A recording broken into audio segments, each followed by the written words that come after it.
Shalom. Shabbat shalom. Yes, shalom. Hey, we can hear you. Okay, hallelujah. Loud and clear. Shabbat shalom, Coach Tina. I apologize. I thought I had opened the wrong room. That's why I closed it when you came in a minute ago. Coach Tina.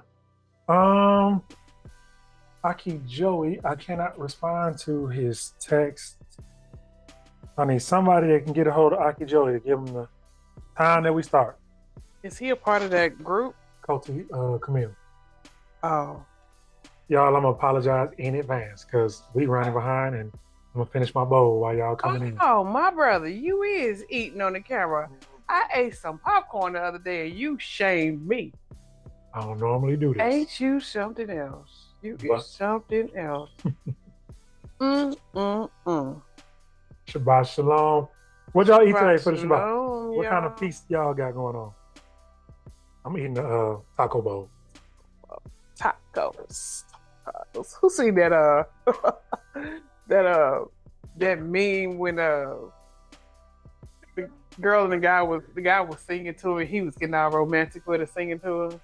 Then she started singing, she started snapping on him in her song. He's like, no idea what you're talking about. no, Hey, was it a TikTok? it was a TikTok. You know I don't got no TikTok. That's why they making fun of us, calling us old and stuff. Taylor Mark. You gotta give Shabbat shalom, family. You know I gotta know who you are. Who on Samsung? Samsung? Yeah. I would like to say Shabbat shalom to you and use your name. Shabbat shalom, Coach. Shabbat shalom. Shabbat shalom, Kosi. How you feeling? Good. How are you guys? Hey. Doing good. Hallelujah. Feeling good like a Hebrew should. I know that's right. Coach, what you prep for the Shabbat? I What know. you feasting on over there? Coach Christine be jamming. What you cook? I did some chili. Oh, okay. Chili. That sounds good. Oh, okay. Yeah, I wanted chili. And then we have a snowstorm. Well, now it's like the temperatures are dropping below zero. Oh, So shot blowing snow. that old Chi-Town weather, boy. You know I miss it. Well, you know I'm in Wisconsin now. Oh, Wisconsin, even worse. I'm not really. Y'all get Yeah. cold up there. No, that's perfect chili weather. Mm-hmm. Do you do spicy chili, extra spicy chili, or you like yours just kind of mild? I like mine spicy, but not extra spicy because I cook for my grandkids too. Oh, I got you. They eat. So yeah. I get complaints every time I make chili. They clean the pot. Why they complaining, talking about? It be too spicy. But they steady cleaning the pot. He'd be like, okay, I'm just gonna use. He'll be like, he'll use 6 jalapenos and say, but I'm only using 1 habanero. Negro, you use 16 jalapenos. But I just use 1 habanero. 6 to 16. That's spicy. Oh, good. That is spicy. Your throat be bleeding eating his chili. It be good though, but you gonna sacrifice. You gonna lose a tonsil. What is it worth I to bet you? it open your sinuses. Oh yes, it does. Wide open. Yes, it does. Clear you right on up. And then I started doing a thing where it's so when he make the chili, we always have extra. And so I just found a way to not waste the chili by making this little. We put like we whip up some of that sweet cornbread, and you take you take the spare chili, you put it in the baking pan, then put you a layer of cheese over that, then pour you some sweet cornbread on the top and bake it. And then when it get done, you have like this chili cornbread cheesy casserole. Kids love it; they eat it right up. That sounds good. They eat it right up, but it got to be that sweet cornbread, like that honey cornbread. Be some good eating. Who else we got? Coach Take some of the spice out. Yes, Yeah, you need it that with his. Shabbat shalom, Coach T Celeste and family. All right. Coach Kimmy, what you make? Coach T Shanti. I had roasted some vegetables. Roasted some Right on. Carrots, potatoes. Yeah, carrots, potatoes, zucchini, broccoli. Put it in the oven last night or yesterday. Okay. But I did want to say I pulled Natasha and read ahead on what we was gonna be reading, and I got a question. I got a question. Do that. So You can't do that. I know, That's but cheating. wait, I know it's eating me up inside. I want to ask my question right now. So as soon as we done, okay. No, it's cool. If I don't get my hand up first, just know I was first to ask my question. Okay. Okay, we got you. Coach Tina, how are you this week? What you cook? Nothing. Nothing? Not a You thing. don't have to cook. What you eat? I ain't mad at Not a thing. Not a thing. I meditated. Okay, you know what? And sometime you do that. That's right. Sometimes you do that. It ain't nothing wrong with it. It ain't nothing wrong with it. Yeah, excuse me for a second while I stop being offensive. Coach Shanti, what you cook, little sister? I don't cook. Oh, she that new generation. How old is you, baby? She said, I don't cook. I don't cook. How old is you? No, I just made a salad. You made a salad? 27. Yeah. Y'all that new. She's like, oh no, I don't cook. I don't do that. I don't do Well, that. okay, I can cook. I don't like to cook, but I can cook. But I can't do like, I can't throw down. Huh? Somebody was getting ice. I can't This throw man, down. excuse me, sir. I'm trying to hear you getting ice and everything. What you say, baby? Say it again. I said I can't throw down. Oh, okay. You can't make no pie. Is that what you're saying? You don't know how to make a pie? Nah. She said, You can "No." eat to survive in my house, but I can't throw down. What about you, Bree? Oh my goodness, brother. What about you, Bree? Bree, you cooking? What about? Can you cook, Bree? I made a jambalaya. That's about it. She said you do what now? I do just a little bit of this and a little bit of that. Okay. Now, how old is you, Bree? I must be like, I'm 29. Yep, the same. That's that same generation. It's okay, baby. Ain't no wrong. Ain't no shame in it. Let me tell you something. I ain't started cooking until I had children, and these children, when we had like one or two, it wasn't bad. But by the time we started having like 3 and 4, you couldn't keep going to the restaurant. Restaurant trips went from being like, you know how you could like go get a little dollar sandwich or something, hold the children off. It went from being like, spending like $20 at the restaurant to spending like $80 a pop, $80-$90 a pop. We started cooking. Well, he was a chef. He cooks. But me, Which one of these coaches said they don't cook? these young I had to catch myself on. I said, what? Shanti and Bree, that's our young Coty Kimmy, how old are you? Hold on. I said I do a little bit of this and a little bit of that. Okay, Bree, I'm sorry, baby. Not that I couldn't completely cook. Okay. I said you did can not survive touch in my house. We not shaming. How I get bought into this? Look at Hey, she didn't cook. I had to get us straightened out. Yeah. Get us straightened And out. I wish I was saying he was lying, but he ain't lying. But she throw down now. I be He is cooking. lying. I can cook and I can make a Coty pie. Kimmy, we also established you the crossover age. So you young enough to kick it with Shanti and Bree now.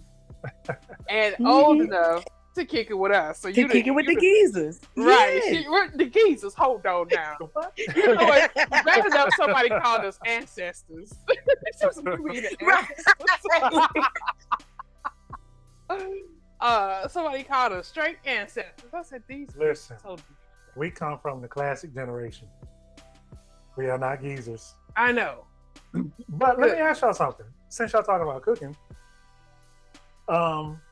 you younger folks that do a little bit of this and a little bit of that. I ain't trying to shame.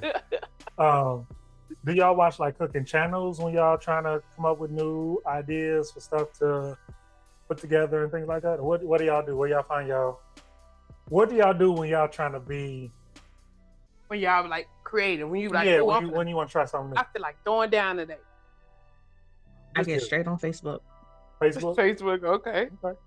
Okay. Facebook, TikTok.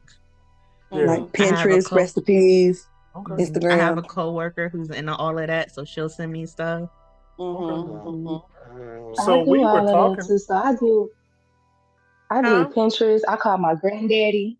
Okay, yeah. My granddaddy, he from Georgia, so Yeah. he real country, so he know how to cook all that from scratch. So when I want to Mhm. try nothing, I'm like, Granddaddy, how I make this? There you Yeah. go. Let me tell you And he something, walk me ladies. through it.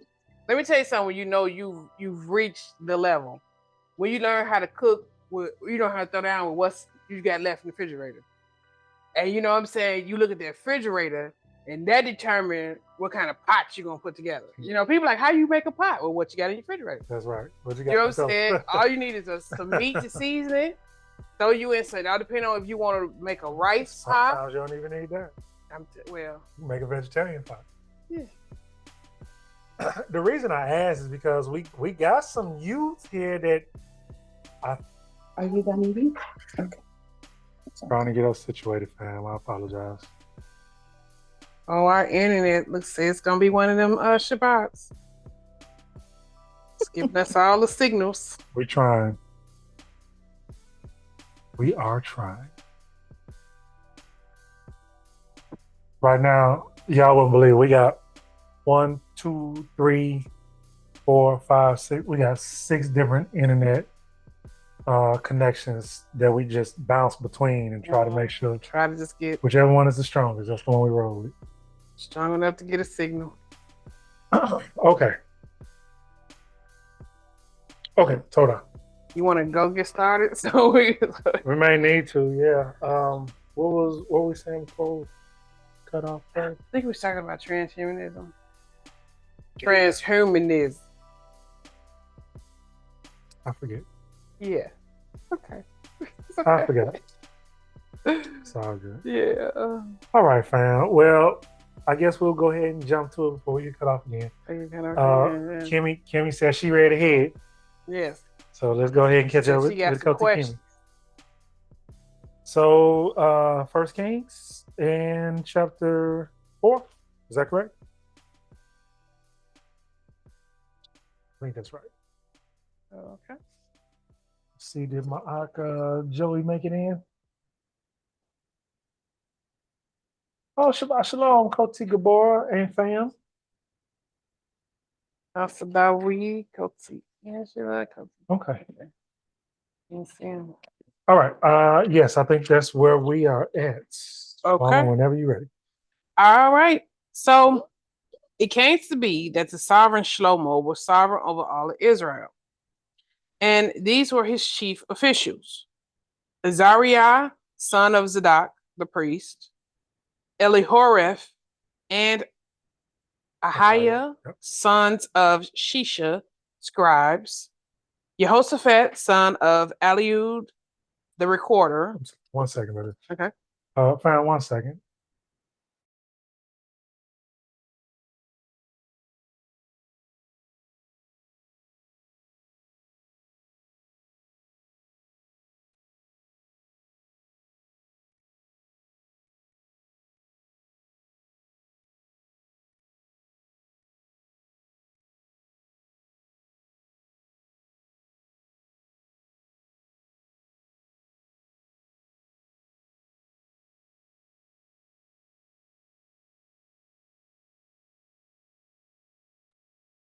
Okay, family, I apologize. So, had a circle of people here not reading along with us. I think we're good now. Okay. Can y'all guess what he be saying when he mute that mic? Somebody reading lips. I know. That's why I'm trying not to use profanity. I'm like, I know that can't be Shlomo speaking like that. No. Okay. And Azariah, son of Nathan, over the officers. Zabud, son of Nathan, a priest, friend of the sovereign, and Asher over the household, and Adonirah, son of Abda, over the compulsory labor. And Shlomo had 12 governors over all Israel who provided food for the sovereign and his household. Each one made provisions for 1 new moon of the year. And these were their names: Ben-Hur in the mountains of Ephraim, and Ben-Decor in Makats at Shalbim, and Beth Shemesh at Elon and Elon Beth Hanam. But I mean, real quick, he had 12 different cuisines, cooking styles monthly. So you know what I'm saying? He didn't get too used to anything. They switched up on him. Ben Abdad, all the height of Dor.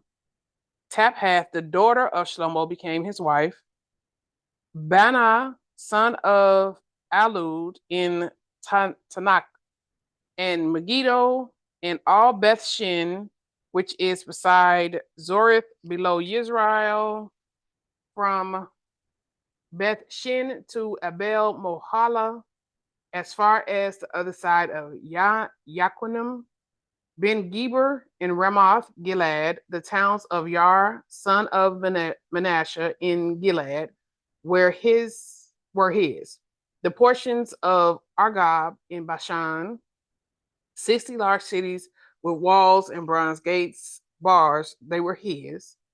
And Hanadab, son of Edo in Manahaim, Ahmatz in Naphtali. He also took Basmath, the daughter of Shlomo, as a wife. Benaiah, son of Hushi in Asher, and Oleth, Jehoshaphat, son of Pruah in Issachar. Shimson of Elam in Benjamin. So he had a chef from each of these tribes to cook for him. Geber, son of Uri, in the land of Gilead, in the land of Shihon, sovereign of the Amorites, and of Og, sovereign of Bashan. Wow. And one governor who was in the land. Yehudah and Israel were as numerous as the sand by the sea, eating and drinking and rejoicing. It sounds to me like the governors of each of these places took turns being responsible for sending food enough for Shlomo, and it probably did include a cook or cooks as well, but sending food for Shlomo and his entire household. And that would make sense to me because in that way, I think that you would be tying in a fellowship, you know what I'm saying, with all of them in turn. So everybody feel connected. Well, I thought it was all of them, but I don't see Dan. Instead, I do see he had somebody come in, Geber, the son of Uri, in the land of Gilead, in the land of Shihon, was the sovereign of the Amorites and of Og, it said, sovereign of Bashan. Yeah, it didn't say one from each tribe. It said 12 governors over the land. Man, yeah, that's what it said. So, and Shlomo was ruling over all reigns from the river to the land of the Philistines as far as the border of Mitzrayim. They did task work and served Shlomo all the days of his life. And Shlomo's food supply for one day was 30 cores of fine flour and 60 cores of meal, 10 fattened cattle and 20 cattle from the pastures, and 100 sheep besides deer and gazelles and roebucks and fatted fowl. Wow. For he was ruling over all on his side of the river, from Tispa, even to Azza, over all the sovereigns on this side of the river. And he had peace on all sides about him. And Yehudah and Israel dwelt safely, each man under his vine and his fig tree, from Dan as far as Beersheba, all the days of Shlomo. And Shlomo had 40,000 stalls of horses for his chariots, and 12,000 horsemen. And those governors, each one in his new moon, provided food for the sovereign Shlomo and for all who came to the table of sovereign Shlomo. There was no lack in their supply. They also brought barley and straw to the appointed place for the horses and steeds, each one according to his right ruling. And Yahuah gave Shlomo exceedingly great wisdom and understanding, and the largeness of his heart like the sand on the seashore. And Shlomo's wisdom excelled the wisdom of all the men of the east and all the wisdom of Mizraim, for he was wiser than all men, than Ethan the Eshite, and Heman, and Cacao, and Darda, the sons of Mahol. And his name was in all the nations around about. And he spoke 3,000 proverbs, and his songs were 1,005. And he spoke of trees, from the cedar tree of Lebanon even to the hyssop that springs out in the wall. And he spoke of beasts and of birds and of creeping creatures and of fish. And there came from all peoples, from all the sovereigns of the earth, who had heard of his wisdom, to hear the wisdom of Shlomo. So back to some of what Dawi was mentioning as far as, science and agriculture and all that. He had a grasp and an understanding of those things that even rulers of neighboring nations didn't understand. And they were wild at how he understood these things. Nature, beasts, birds, trees. That's the wisdom they're talking about. Proverbs. So you got 3,000 proverbs. We don't have that many in the standard 66. You got 1,005 songs. We don't have that in the standard 66. No. Somebody probably has a record of more of those than we even read. Full of writings and sayings. He was walking around and talking about, my daddy used to say. You already know it. He probably had scribes that just followed him around. You know that we did. Like when the spirit hit him and he got to going into, creating them songs and music and stuff, they whole job probably was to just follow him around. And when he get to, you know what I'm saying, get ready, right? Right. You know what I'm saying? Like what did he say when he went under? Yep. And probably, Coach, she said it's the wisdom of Solomon included in that. Probably.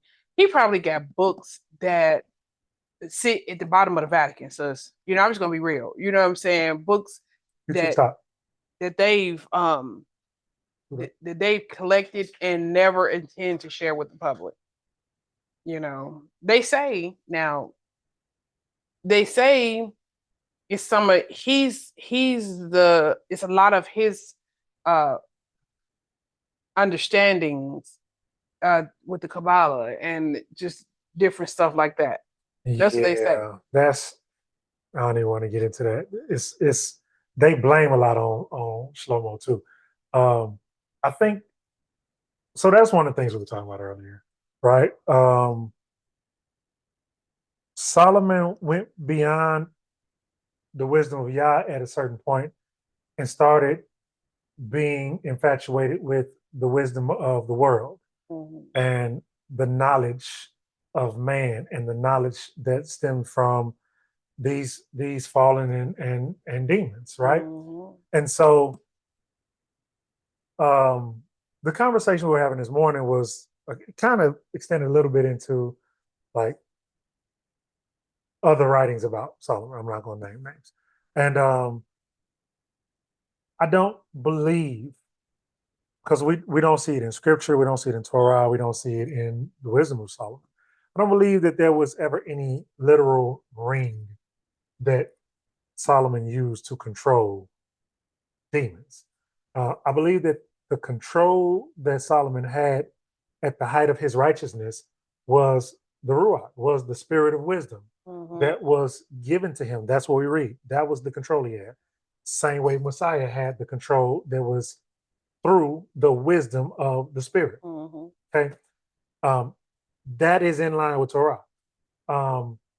When it comes to any idols, talismans,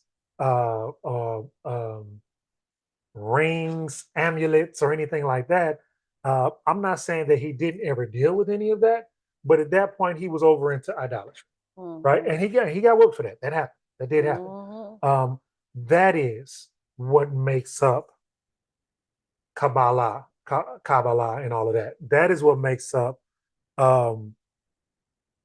the inner sanctums of Freemasonry and all that type of stuff. All that mystical, what they refer to as Jewish mysticism and all of that. That's what they're talking about. They blame a lot on King Solomon.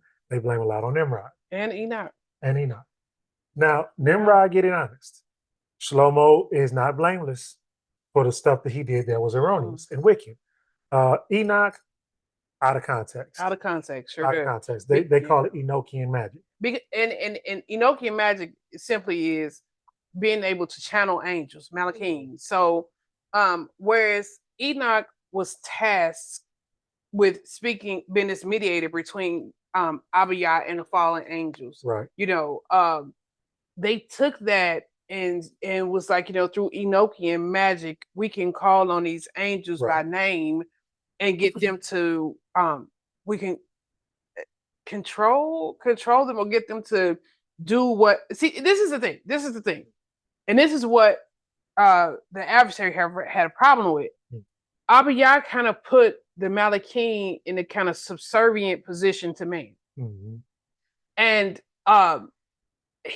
because he spoke it, that's their lot in life. I mean, you can't, you know, it's just like saying that, women don't have by nature a natural capacity to nurture their children or something. You know, you do have some broken ones because the adversary was broken because he like, I ain't serving them. And why should I serve them? You know, when the others like Micaiah and stuff was like, your will be done, you know, not your will, but mine. And so you do have some broken mothers who are just don't have the want to nurture their children, but it come naturally to them. So because of that, you have their children. So by their children being half Malachim and half man, what Solomon understood was that demons can be made to take orders, because just like their fathers, you know, or their parent that was Malachim, you know, is written in their nature to be in this subservient position. Right. And so they take what Enoch did and they say, well, you can call on angels and get angels and or demons and get them to serve you. But it's a very dangerous thing, because you dealing with first of all, if they answer, they fall and they not righteous Malachim. And you're dealing with beings that's very, very, very much more intelligent than you, who don't like you. You don't like the ones down in Miami. Just off GP, they don't like you because they share the spirit of their master. They don't feel that they should have to serve you, and the nerve of you to call me in thoughts and thinking that you're going to serve me. Yeah, master, let's go. Right. You know what I'm saying? And they're gonna make a fool. That is the rub, is that oftentimes man thinks I'm controlling the demon, and before they realize it, the demon is controlling. Oh man, got you out there bad. Yeah. You know. Again, Shlomo being the example, right? He was worshiping at every altar, like the Masons say they do, where they get it from. But he was wrong. He was being wicked and erroneous in doing such, right? Yep. This is why you have Masonic lodges in every country and within every religion. Mm-hmm. It's not the higher ups in Masonry. They don't only worship at one altar. They worship at every altar. It's a fusion. What a boy kept saying, it's a fusion. Yeah. It's really, now Abiyah ain't down with fusion. He don't like mixing. You know what I'm saying? So the adversary all about fusion, all about mixing. Why? Because the Most High is so against it. Mm-hmm. To mix something is to weaken it. You know what I'm saying? Abiyah deal in purity. Yeah. You know what I'm saying? I want pure, uncut. You know what I'm saying? But the adversary always cutting something. You know, baking soda, alcohol. You know, I don't know the recipe. Stepping on something. I don't know the recipe, but you know, you're always cutting something. You know. Okay. Chapter 5.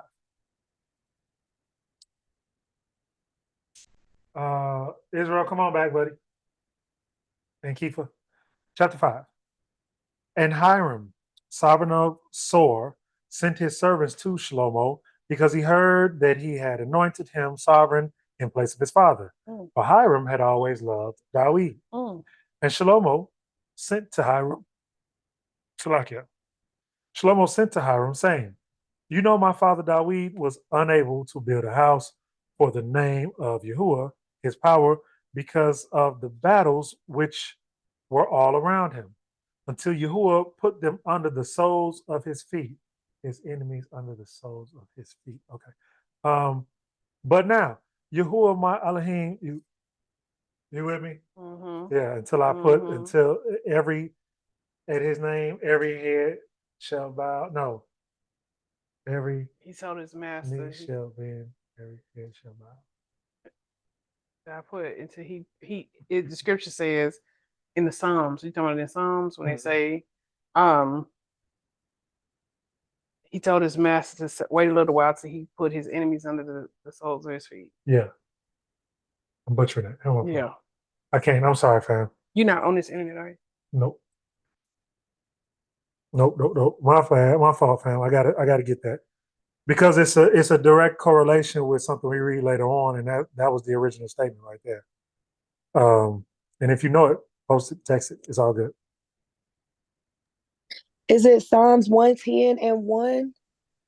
More than likely, yeah. You want to read it? Says you got it. Until I make your enemies a footstool. Yep. Yeah, he said, Yahuah said to my master, sit at my right hand until I make your enemies a footstool for your feet. Yep. Now, who was Dawid talking about? Yep. That was King Dawid. Who was he talking about? And this is the question we asked for all the brews who non-messianic, who said they believe that Dawid is the Messiah. Well, who was Dawid? Who was Dawid speaking of then? In that text? When he said, Yahuah said to my master. To my master. Now, Dawid is the king. Yeah. So ain't no man sitting above Dawid. So who is he speaking of? It could only be one. Like Dawid also said in another song, blessed is the one whose sins are covered. Mm-hmm. Yep, 100% says Todah. That's it. I think that comes up again later, but it's in reference to, yeah. Okay, all good. So yeah, that's where we first read it at. Okay. But now, verse 4. Mm-hmm. But now, Yahuah, my power has given me rest all around. There is neither adversary nor evil incident. So now Dawid done went through his whole existence from adolescence and young manhood all the way to his death. Mm-hmm. A man of battle, a man of war. But Shlomo's kingdom is a representation in its, I got to keep saying this, right? In its righteous state is a representation of peace. Mm-hmm. King Dawid's kingdom is a representation of Blood, wrath, reconciliation, recompense. Blood will fall. You understand what I'm saying? Yeah. Shlomo's kingdom is a representation of what comes next. And Shlomo's name, peace. what does his name mean? Means peaceful. Shlomo means peaceful. Shalom, yep. And so you got to understand that if you're looking at what these things may be pointing to in the messianic, in the coming messianic age, mm-hmm. right? When Messiah comes, there's two parts of his coming. There's a part when he comes that's going to deal with wrath and recompense, mm-hmm. and it's righteous. And then after that is peace, and it's righteous. And so both of these kings represent that in their kingdom. Okay. So it says, there is neither adversary nor evil incident. And see, I intend to build a house for the name of Yahuah, my power. As Yahuah spoke to my father Dawid, saying, your son, whom I set on your throne in your place, he does build the house for my name. And now, and there's duality in that, because that is talking about Shlomo, but that is also talking about Messiah. Mm-hmm. Make no doubt, have no doubt. And now, command that they cut down cedars for me from Lebanon. Now, these was the best. These days, we look at the trees of, what's that tree that you wrote about in your book? The sequoia. They said that the screen froze. Can y'all hear us? Can y'all hear us? Okay, Todah, we're going to keep going. Okay. I probably just got y'all see this? Can y'all see this? If y'all sent me a message, I'm just not getting them all. Just sorry. She probably sent that earlier. Okay. So, so what I found. So, these days we look at the sequoias as being tall and magnificent and immaculate, I know. but we read often about these cedars of Lebanon. So in this day, if the theory is right that, you know, after the flood, it was only certain trees that was left that were tall and magnificent, and after a certain time, I'm turning them down, Daddy. I'm turning it down. Boom, boom, boom. and after a certain time, even in recent history, you know, there is the possibility that certain men, entities, deities, whatever, cut down those trees that were left, and all you got now is the trees you see outside your window. And these ain't nothing. These babies They look compared like to the trees. weeds compared to the trees. Yeah, of these old. weeds, exactly. So when it says he sent for cedars of Lebanon, you're talking about trees that were stories high Yeah. and probably so big around that somebody out of shape may get tired circling Man, it. to see them. Have y'all seen them real old pictures of like these the early settlers? Not too early, young enough that they Cut was down trees with hand saws, with yeah. a team of people over there and a team of Team of people over people here over there, dragging yeah. that saw back and forth. Yeah, have you seen those trees? Yep. And those trees are small compared to the cedars of Lebanon. So that's what we got here. So he says, and now command that they cut down cedars for me from Lebanon, and let my servants be with you, with your servants, and let me pay you wages for your servants according to whatever you say. For you know there is none among us who knows to cut timber like the Sidonians. And it came to be when Hiram heard the words of Shlomo. I like this about Shlomo. I'll talk about it in a minute. That he rejoiced greatly and said, "Blessed be Yahuah this day, for he has given Dawid a wise son over these great people." And Hiram sent to Quick Shlomo. question: Is this Hiram like Abiff. Hiram? This is Hiram Abiff, yeah. Okay. Again, like I say, there's rituals about Hiram Abiff in Masonry and all of that, but a lot of that is what they've taken and bastardized. Hiram Abiff was friends with Dawid, and because he was friends with Dawid, he also had a relationship with Shlomo, and as you can see, they worked together. And it wasn't just Hiram. He's going to. We'll read about it. He's going to, and that's what I was going to say. Shlomo gets from everybody surrounding Israel what they do best. And he didn't mind paying who did best for what they do best. Like, okay, you do that the best, we're gonna pay you for that. You do that the best, we're gonna pay you. And so he was building the economy and building the temple at the same time, and also ingratiating himself with those who needed to be ingratiated with, establishing relationships. Part of the reason why there was such peace. But yes, this was Hiram Abiff. Hiram sent to Shlomo, saying, I have heard that which you sent me. Let me do all you desire concerning the cedar and the cypress logs. Cypress was another one. Let my servants bring them down from Lebanon to the sea. Then I put them in rafts by the sea to the place you directed me. And they built these ships for this. Must have been a sight to see, y'all. They built these ships for this. So seeing them moving them trees. These merchants going across waterways to start bringing stuff back and forth. This was started by this. Yeah, man. And I shall spread them, because who else could afford it? I know. I shall spread them out there. Then you take them up, these cedars and cypress. Once I spread them over there, then you take them up while you do my desire by giving food for my household. And Hiram gave Shlomo cedar and cypress logs, all his desire. And Shlomo gave Hiram 20,000 cores of wheat as food for his household, and 20 cores of pressed oil. That's the best stuff. Thus, Shlomo gave to Hiram year by year, because who knows how many years this took. And Yahuah gave Shlomo wisdom as he promised him. And there was peace between Hiram and Shlomo, and the two of them made a covenant.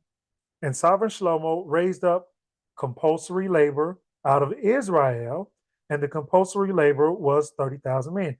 This is the same thing, very similar to what Moses would have done when it came time for them to collect artisans and people to put together the tabernacle in the wilderness. So he took who was the best at everything they did, or the way it's worded, whoever the Spirit moved to add their talent, that's who did it. Jobs was good, huh? Yes. Yes. Well, what my man say, unemployment was down. Unemployment was down. Yeah. Was it? And he sent them to Lebanon, 10,000 per new month by courses. So then he rotating them out. They only got to work a month. This is beautiful. They work a month, they family straight for the year. Yeah, sign me up. Man, They were 1 new month in Lebanon, 2 new months at home, and Adoniram was over the compulsory labor. And Shlomo had 70,000 bearing burdens and 80,000 hewing stones in the mountains. Ooh, stones in the mountains. Besides 3,300 from the chiefs of Shlomo's deputies who were over the work, those ruling over the people who labored in the work. And the sovereign commanded, and they brought large stones, precious stones, to lay the foundation of the house with hewn stones. And Shlomo's builders and Hiram's builders and the men of Gebal did hew and prepare timber and stones to build the house. I think I may know where sis going with her question, but it's this all was good. a great time upon the earth. Like this, there was nothing else on a planet Earth being done like this at the time. You probably had rulers from all over the world coming to view this. This was the center hub of the earth. People who ruled after Shlomo was trying to duplicate what Shlomo did. King. And what Shlomo did with this temple was never duplicated. The only person who was able to come close to making the temple as magnificent as Shlomo did was Herod. Yep. And then and to tell you this was a great time upon earth. You notice how different parts of the earth have stuff like King Solomon's mines, and you know what I'm saying? Like there was the mines that they was going in and getting stones and jewelry. Yeah, you know what I'm saying? Like this was Jerusalem. The greatest thing to happen on earth at that time. There was nothing, nothing. Old redwood trees. I'm wondering if you know how they had those what they call them, world fairs. Yeah. I bet you that year was in June. Maybe. Okay. All right. Chapter 6. 38. What is that? 19. Okay. All right. And it came to be in the 480th year after the children of Israel had come out of the land of Mizraim, in the 4th year of the reign of Shlomo over Israel, in the new moon of Zu, which is the 2nd new moon, that he began to build the house of Yahuah. Pause for just a second.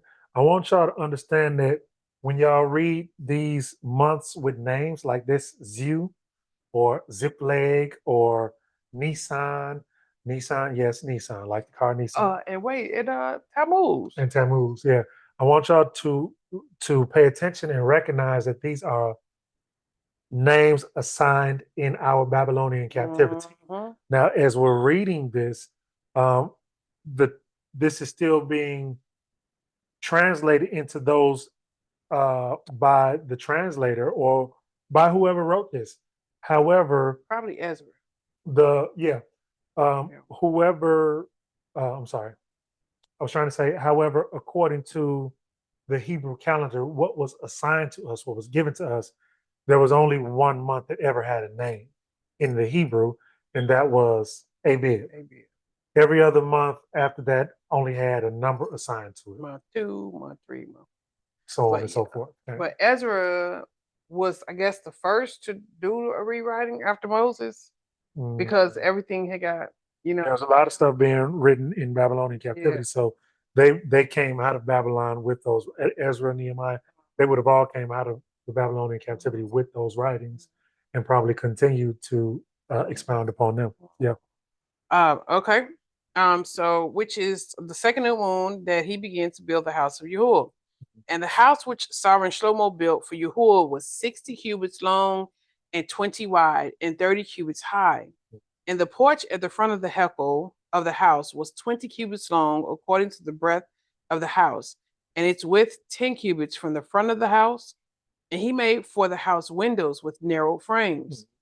And against the wall of the house, he built rooms all around, against the walls of the house, all around the hekel and the speaking place.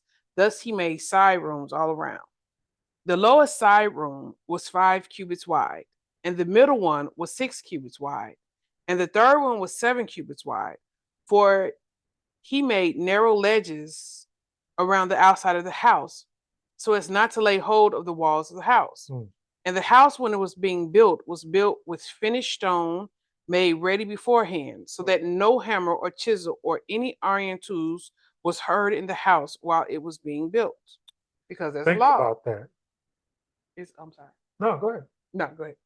No, I was just gonna say, think about that. So while they was out in the mountains hewing those stones, they simply moved those stones from the mountains to Jerusalem, set them in place, adjoined them however they needed to adjoin them, and they were done. All of the work was done, which means that the craftsmanship of those stonemasons, which is just literally what they were, had to be immaculate. Had to be immaculate. But I want y'all to think about something too, because when we listen to people talk about archaeology and what they find and believe to be the remains of the ark that Noah and his sons built, same thing. The craftsmanship of what they built with the joists and trusts and how everything fit just so, considering the tools that they probably had at the time, amazing. The workmanship that they put into that.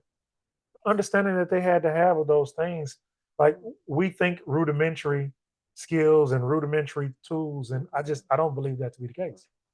That had to be something, because Hiram Abiff, I mean, he pales in comparison to Shlomo, but he was a great man. Some people call him something of Very well respected. of a wizard. You know what I'm saying, with the way that he was able to deal with the elements and stuff. So he was over the wood. You know what I'm saying? And then you had was it Gabal that was over the stones? Did Hugh, right? So Gabal over the stones, Hiram Abiff was over the wood, and so this was something extraterrestrial happening with the building of this temple. You know what I'm saying? These two men that he put over it was something of what's the word? Alchemists. You know what I'm saying? They were specialists. They were specialists. They were the best of the best at what they did. Yes. In a time when you wouldn't expect people to be that good at doing that. Yeah. You know? Yeah. Okay. I 8 think seconds was 8. Oh, I thought it was on 6. 7, the finished stone beforehand, so that no hammer or chisel or any iron tool was heard in the house while it was being built. I thought it had something to do with the law. About him saying taking a chisel. That's to the that is for the altar. For the altar. Yeah, Okay. for the altar. And if you go back to what she was thinking about, fam, if you go back to Exodus 20, just after you finish reading the 10 Commandments, Scripture says, and if you build an altar to me, and remember, our altar was a place for sacrifice. So it says, when you build an altar to me, if you use stone, do not use cut stone or don't use a chisel. And it also says, don't make steps up there. Yeah. But this is for the actual house. The part of the temple includes an altar, which is in the outer courts. And believe me, fam, this took a long time for us to get a visual of what we're reading. As you read about the temple, it took a long time for me to read about it and have a visual in my mind of what I'm reading about. It took not just us reading about it, but us listening to other people really break down what each element of the temple looked like, what it was used for, who was allowed in it, who wasn't allowed in it. And once you start getting all of that, then it's easy to get a mental picture. Mhm. So in the outer court, you had that altar. And then you also, because it was that temple, you had the brazen altar. You actually had two altars outside of the temple. And the brazen altar with the horns on it was where they were putting all of that meat that was being committed to Shlomo's household monthly and for the appointed times. That's where that was going at. You know, it wasn't until I read was that Josephus who was talking about? No, that was Maccabees. Was that Maccabees talking about some of the people who was taking the priest who was taking bribes and letting somebody take to rent rooms in the temple? Yeah. And was that Nehemiah came? No, it was Nehemiah, the book of Nehemiah. And Nehemiah came and realized that, you know, some of the important brews who felt like, you know, we rich, we the up, they could have a room in the temple. And so they were sleeping in the temple in one of the bedrooms or whatever. He came and kicked them all out. You know what I'm saying? Y'all gotta watch Nehemiah, man, because Nehemiah put some hands on ham real quick. Okay, so the doorway for the middle side room was on the right side of the house, and they went up by stairs to the middle side rooms from the middle to the third. So he built the house and completed it, and he paneled the house with beams and borders of cedar. And he built the side rooms of the structure against all the house, each 5 cubits high, and they were fastened to the house with cedar beams. Second, please.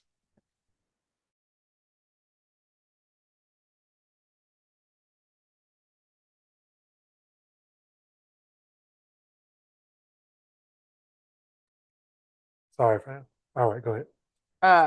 And the word of Yahuah came to Shlomo, saying, this house which you are building, if you walk in my laws and do my right rulings, and shall guard all my commandments and walk in them, then I shall confirm my word with you, which I spoke to your father David. Hallelujah.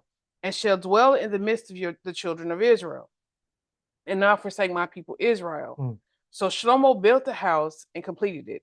And he built the walls of the house inside with cedar boards from the floor of the house to the ceiling. He paneled them on the inside with wood and covered the floor of the house with planks of cypress. And he built 20 cubits at the rear of the house from floor to walls with cedar boards. And he built inside of as the speaking place, as the most set apart place. And the house was 40 cubits. It is the hekel before it.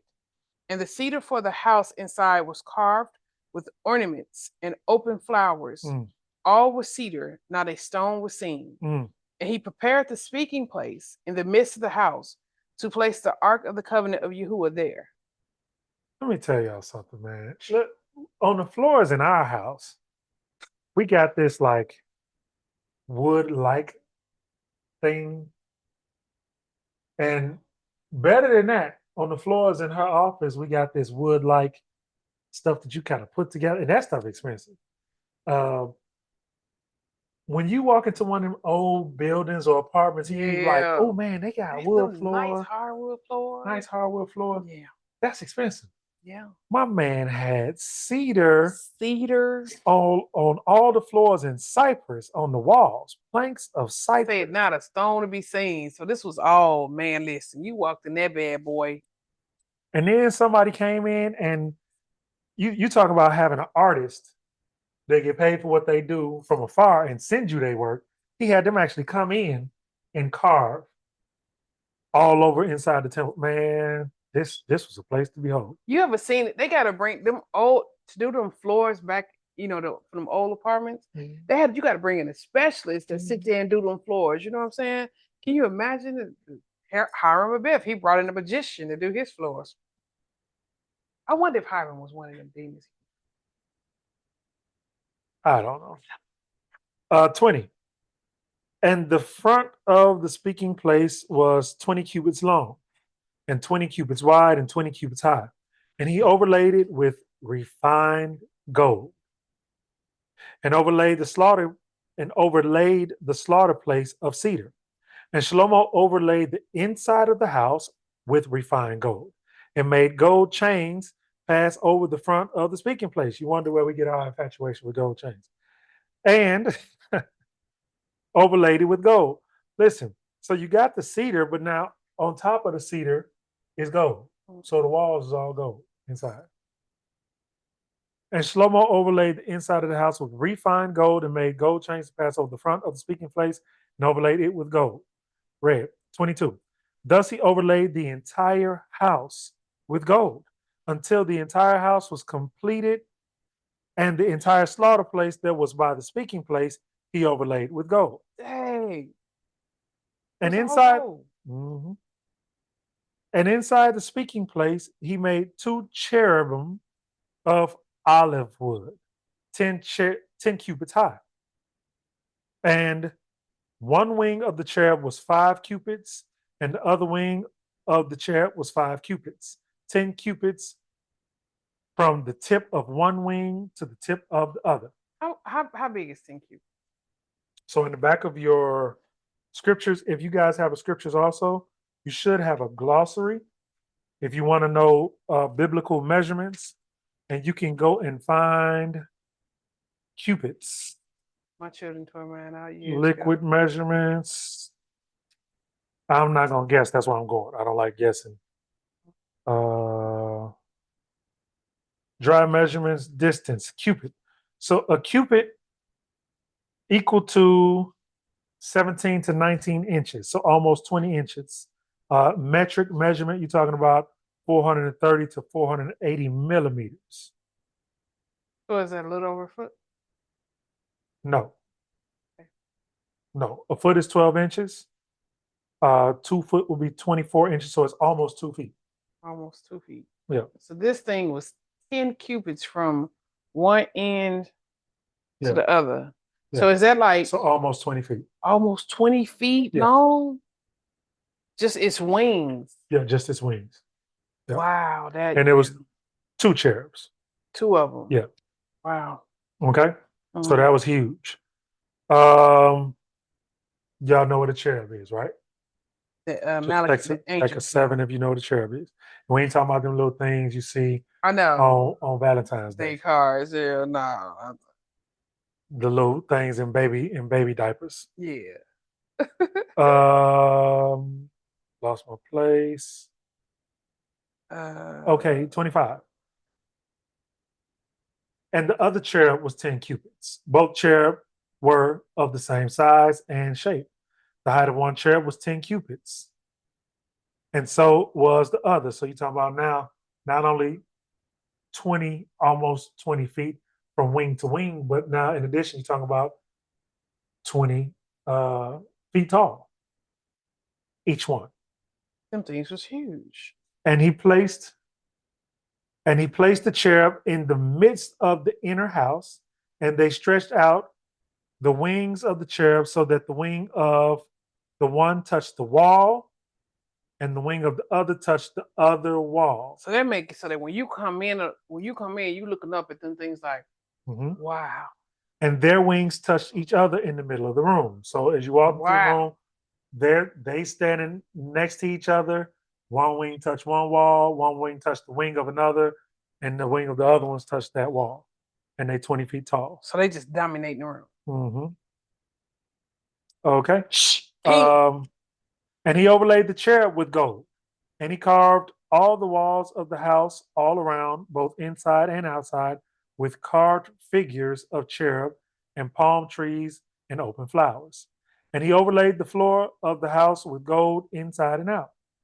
And for the entrance of the speaking place, he made doors of olive wood, the lintel, doorpost, a fifth. And the 2 doors were of olive wood. And he carved on them figures of cherub and palm trees and open flowers and overlaid them with gold. And he spread the gold on the cherub and on the palm trees. And so he made doorposts for the door of the temple of olive wood, a 4th part. And the 2 doors were of cypress wood, and the 2 leaves of the one folded, and 2 leaves of the other folded, of the other door. And he carved cherubim and palm trees and open flowers and overlaid them with gold laid smoothly on the carved work. And he built the inner courtyard with 3 rows of hewn stone and a row of cedar beams. In the 4th year, the foundation of the house of Yahuah was laid. 4 years to lay the foundation. In the month of Ziu, the 2nd month, and in the 11th year, in the month of Bull, which is the 8th new month, the house was completed. 11 years. In all its matters and according to all its plans. Thus he built it for 7 years. 7 years. 7 years to completion. Oh. Wow. You talking about something that was something to see. Yes, buddy. Just think when you walk in, like anybody who ever been to Chicago, like went to the Chicago Museum, Science and Industry, you know, they got that, or was at the Field Museum, they got that big dinosaur. Field Museum. Yeah, right at the door. So they had one of the Science and Industry for a little bit too, though. Yeah. Yep. So when you walk in, the first thing you do is, wow. The woolly mammoth. Yep. Yeah, because that big thing is like, it greets you, you know. So that would be the effect them cherubs even more, like from, you know what I'm saying, would have when you walk in there, especially with that place. But whoever seen Donald Trump penthouse is made of all gold. You ever seen that? I was thinking about that too with the gold. Yeah, you know what I'm saying? Who do you think he trying to be? And it don't look like it don't look like that good gold. Like it say Shlomo used that refined. Yeah, best of the best. Best of the best. Best for the best. Man. Okay, I'm curious, Koti Kimmy. I know, Koti Kimmy. Let's hear. After reading all that, what was your question? Okay, and you're not even gonna believe this, but as we was reading, I got something else. Okay. So the first thing when we was reading in chapter 4, and we were talking about the 12 governors, and how they bring food to King Shlomo, it made me think about the priesthood and how the 12 tribes brought food to the Levites so that they would eat. And it made me think about how, like, I know we're still doing a priesthood study, so I ain't trying to go too far, but it made me think that under the order of Melchizedek, because at this point, Abiathar has been released as high priest. Right. And so does that, or is it safe to assume that now King Solomon, in all his wisdom, is now serving as king and high priest according to the order of Melchizedek?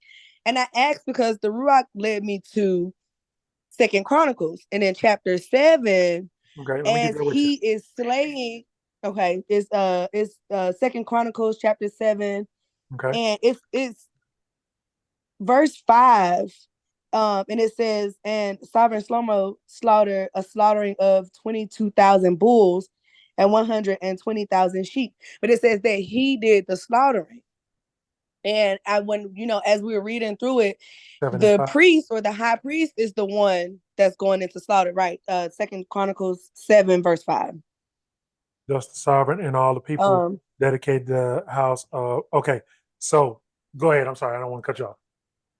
No, that's okay. And then it also made me think about so in my mind, I'm like, okay, according to the order of Melchizedek, and Abiyah appointed Solomon as king, same as he did with Dawid. He appointed Dawid as king. And then same as he did with Hamashiach, he appointed him as king and as the high priest. And then when we was reading about the wood, the cedar wood that King Solomon chose to build the temple with, when we're in Exodus, I think it's 24.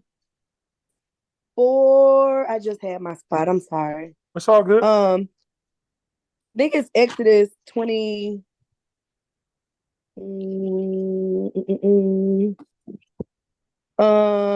Exodus 24. Well, when they're building the dwelling place, and Abiyah is telling them to use acacia wood. Okay. And I looked up. Let me see. I think it's 24, and because we were just talking about the cherub or the cherubim, it's 24. Maybe start at 13, maybe. But he's using acacia wood, and I looked up the benefits of acacia wood, and the first thing it says was excellent strength to weight ratio, and it made me think it had to have been something strong enough to hold the esteem of the Father. And if he's gonna dwell here, the wood has to be a strong enough dwelling place. And so when we were reading about King Solomon using cedar to build the house of Yahuah, and when I read up on cedar wood, it said the same thing, that it had excellent strength to weight ratio, that it resists bugs and insects, and that it lasted long. So it was long lasting. Yeah. And it made me think about the third temple, the body, and how you're supposed to be building up your body to the point where it's strong enough to contain the esteem of Yahuah and like build on that. So it went back to the priesthood and how we're now under Messiah as the high priest and as the king. And so at this point, is it safe to say that King Solomon has now been, he's now the high priest and the king? First of all, let me say this about your cedar theory. I think that is very interesting. Me too. Because Me too. one of the things that scripture tells us about us operating according to Torah and about us grabbing a hold of the Ruach is that we should be, in that case, watered just as the cedars of Lebanon. So it's a comparison of us to the cedars of Lebanon, which I think is very astute. Yep. King Shlomo was anointed by Yah. He's anointed the rightful king. The high priest is the high priest in this instance. However, I think what's happening, I'm gonna make a reference here to the book of Ezekiel, and let me see if I can find the correct verse here.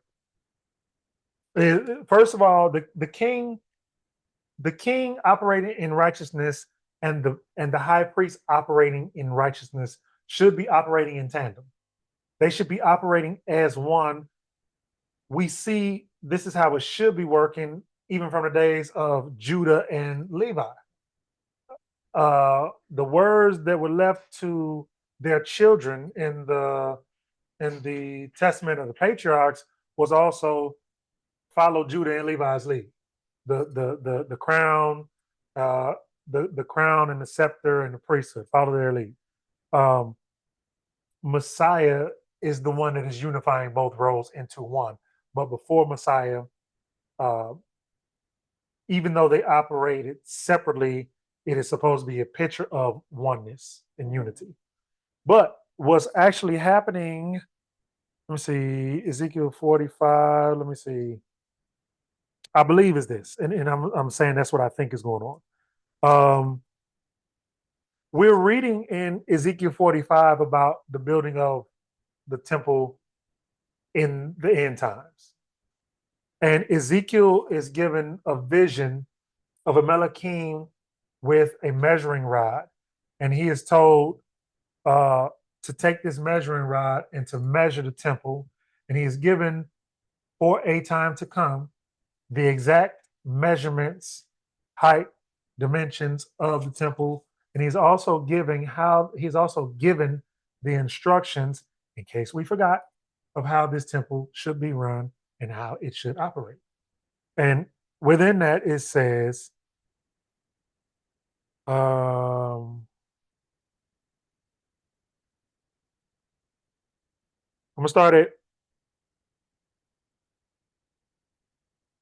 to start at 16 because this parallels with what we read that happened with Shlomo first. But here we're reading about when it is reinstituted. It says, what did I say? 16? Mm-hmm. All the people of the land are to give this contribution to the prince in Israel. But we just saw the same thing, right? And he says, and on the prince are the ascending offerings, the grain offerings, the drink offerings at the festival, that's the feast or the Moedim, the new moons, the Sabbaths, in all the appointed times of the house of Israel. He is to prepare the sin offering and the grain offering and the ascending offering and the peace offerings to make atonement for the house of Israel. He's preparing it, meaning he's providing it. It's coming from all of the other tribes because they're taking turns among the house of Israel, they're taking turns sending their contribution to the king, and the king is then providing it so that when they come to the temple, it's being provided by the king. Sound like taxes. It is exactly like taxes. It is exactly like taxes or tithes, right? So he says, thus, 18, said the master Yahuah, in the first new month, on the first new moon, you are to take a young bull, a perfect one, and shall cleanse the set apart place. And the priest, here we go again, shall take some of the blood of the sin offering and put it on the doorpost of the house, on the four corners of the ledge of the slaughter place, and on the post of the gate of the inner courtyard. And do the same on the 7th month of the new month for anyone who makes a mistake or is foolish. And you shall make atonement for the house. In the first month, on the 14th day of the new moon, you shall have Passover, a festival for 7 days. Unleavened bread is eaten.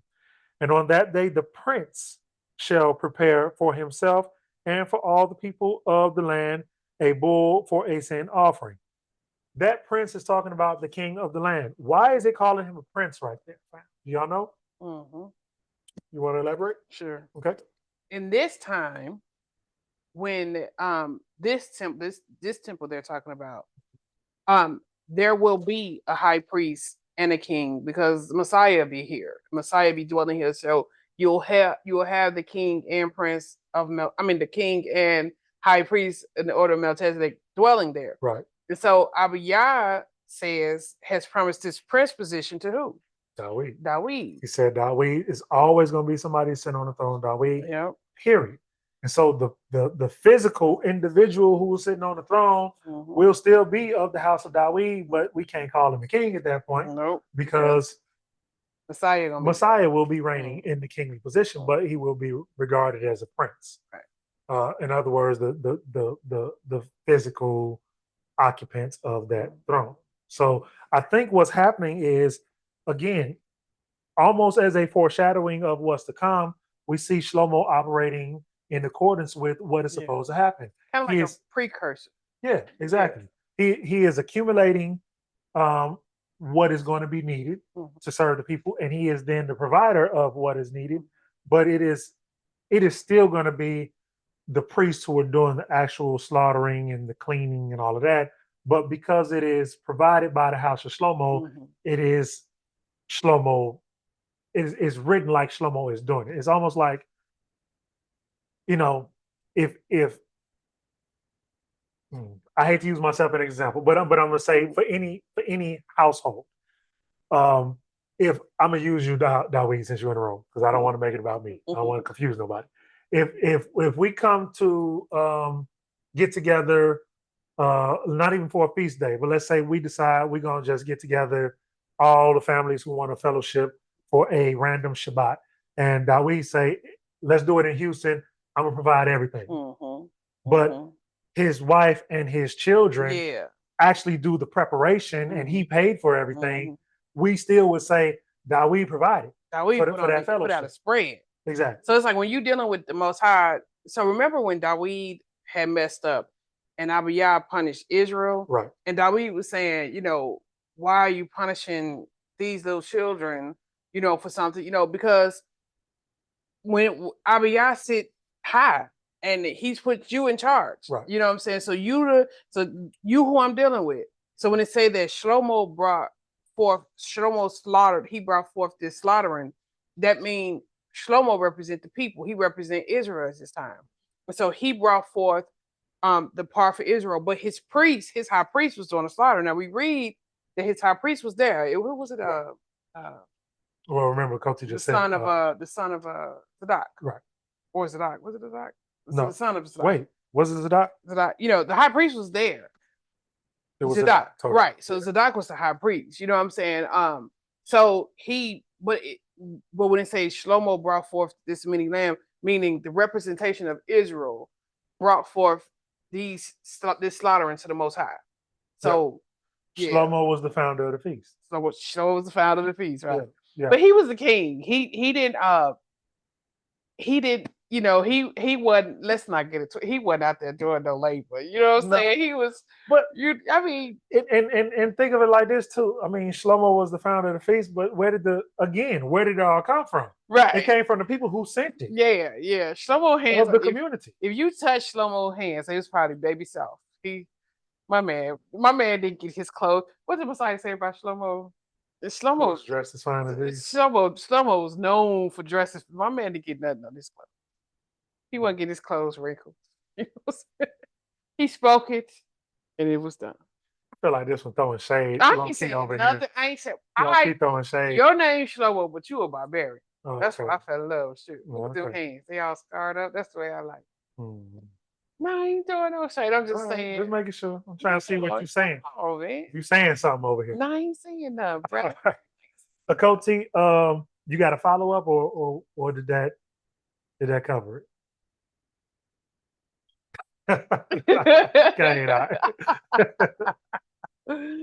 Nah, that did it right there. That pretty much cleared it up. So thank you for that. I appreciate it. Okay, hallelujah. You said you had another question too, or you had something else. You want to come back? Oh no, it was the cedar wood. It was the wood and the acacia wood and the cedar wood. Now that you gave that a new. I never even looked at it like that, but that makes so much sense. Yeah, I think you helped flesh something out right there. Yeah, that makes so much sense. I ain't never even looked at it like that. Okay. Yeah. I see y'all House of Dawid. I know they going back and forth in the Akoti Latasha, what you got? Shabbat shalom, sis. I had when we was reading and I was looking at when you was talking about the horns on the altar, and then I was thinking about when Adoniah, when he went and he held onto the horns of the altar, and when we was talking about the slaughter. So does he become a slaughter because he was holding to the horns of the altar? But he was trying to think of protection. But Shlomo said, "Well, slaughter him right there where he's at." Do he become a slaughter for that place? I don't think so. I think he just chose to die right there. That was I don't think that had nothing to do with he was trying what to Shlomo intended, but what he thought was gonna happen. Shlomo was just saying that that's take him out. Work. He was trying to throw himself on the altar. Yeah, that's it was a way in which you get mercy. You're supposed to get mercy, but he wasn't granting any mercy. Nah, you know what? Even that whole idea of throwing yourself on the altar, I don't see that. Well, it's because of what Aaron did. Aaron threw himself on the altar, and the children of Israel was. But not for mercy for himself. He saved everybody else. Well, yeah, but he sacrificed himself. It became a thing because you could do that to churches today. Like you're supposed to be able to take sanctuary at any church That's today. Different. But I mean, that's what they got it from. It all stemmed from. Go ahead, Cope. Yeah, because they always say. Yeah, I would say because I know, like before when I was growing up in the church, they would say like, "Come to the altar, throw yourself on the altar," and like she's like. Yeah. Oh. I just don't think nobody throwing themselves on the altar ever saved themselves. Did we drop the mic or did she drop the mic? No, I think her mic may have dropped. Because it may be ours, we. But now when it comes to the aspect of sanctuary, I think that's a modern day church thing, and I think that is what he was trying to do, but it didn't work. Like, no, that's not. That's okay. All right. Well.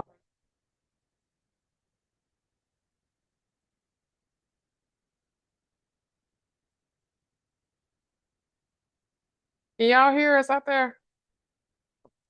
Yes. Okay, we sorry, y'all. We sorry. I'm surprised. I thought it was me because I thought it was you too. I thought it was me because I've been getting out all day. I've been back and forth all day trying to get in. Oh my goodness! I thought it was me. This like the third or fourth time they kicked us off. Well, we made it through the reading. We got through the reading, so that's good. Yeah, hallelujah. Yes. Okay, sis. So I don't know if you left off or if we left off before we got cut off. The last thing. Yeah, because I was saying like. Yeah. Go ahead. The last thing we heard was you saying it was like something. Coach just. So yeah, him throwing like. Awesome. Right. So like when we was growing up in church, they would tell us to come down to the altar, and that was asking for grace and mercy, and then you would bow down and I guess repent, or however they used to do it. But like they said, you would throw yourself on the altar. And that's why I was asking, like, was that like his sacrifice? Because that's what they was like teaching us when we was in the church. And you gotta erase everything they taught you to relearn everything again. Oh yeah, absolutely. That's why I was asking. I definitely think that is what he was trying to do. Yeah, It just didn't work it out. didn't for work. him. It didn't work. Koti Gabor?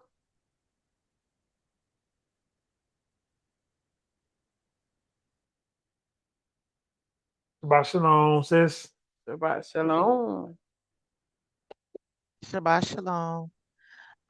When we were reading this, and especially when we were reading about everything that Shlomo did or put inside the temple, how it was constructed and everything, I started thinking about the book of Maccabees, where all of this stuff is actually listed as what Alexander the Great stole out of the temple and sent to Macedonia. It's listed. I'm talking all the way to the gold paneling.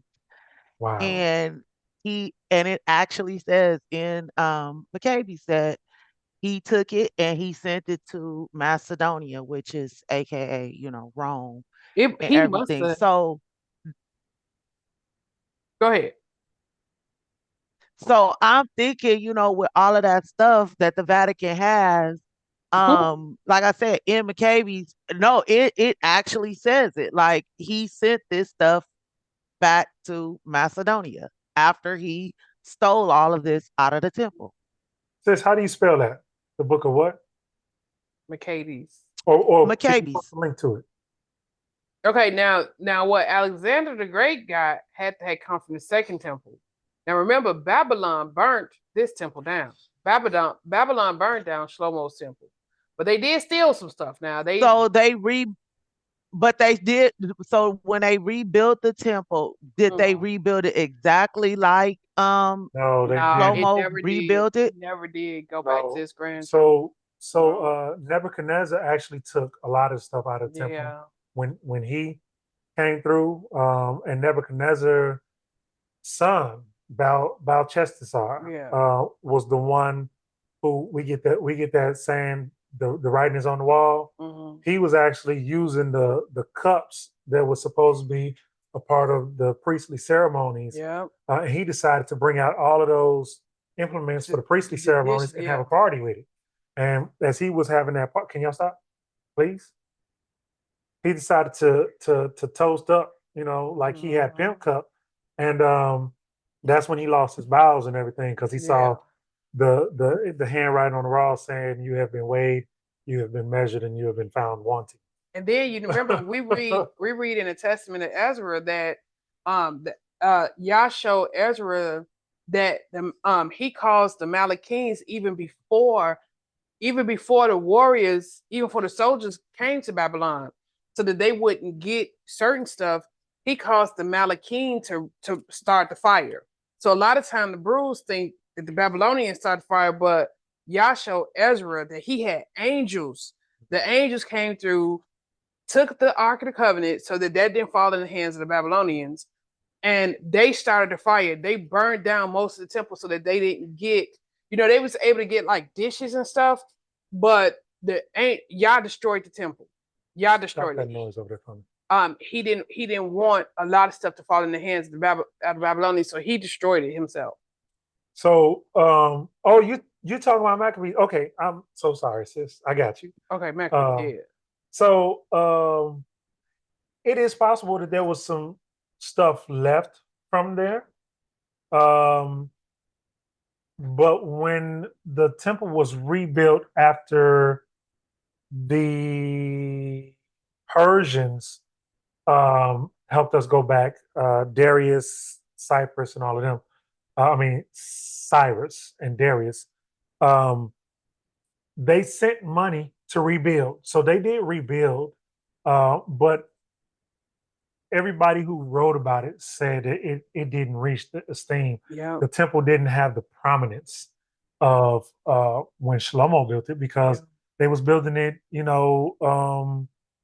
with kind of like Hamid, like so Cyrus sent Nehemiah, but he gave him a little budget, he sent money. It would be as if the yeah, government was funding us doing something, as opposed to you being a ruler, and having access to it all, and saying, I'm going to build the best with what I have. Yes. It was that different. And in addition to that, the other problem was there was neighboring communities around Nehemiah and them, and they was going to war with them back and forth, trying to keep them from building it. And so they would build it up, they get tore down, build it up, tore down, build it up, and tore down, until they finally got help with getting it completed, and it was rededicated.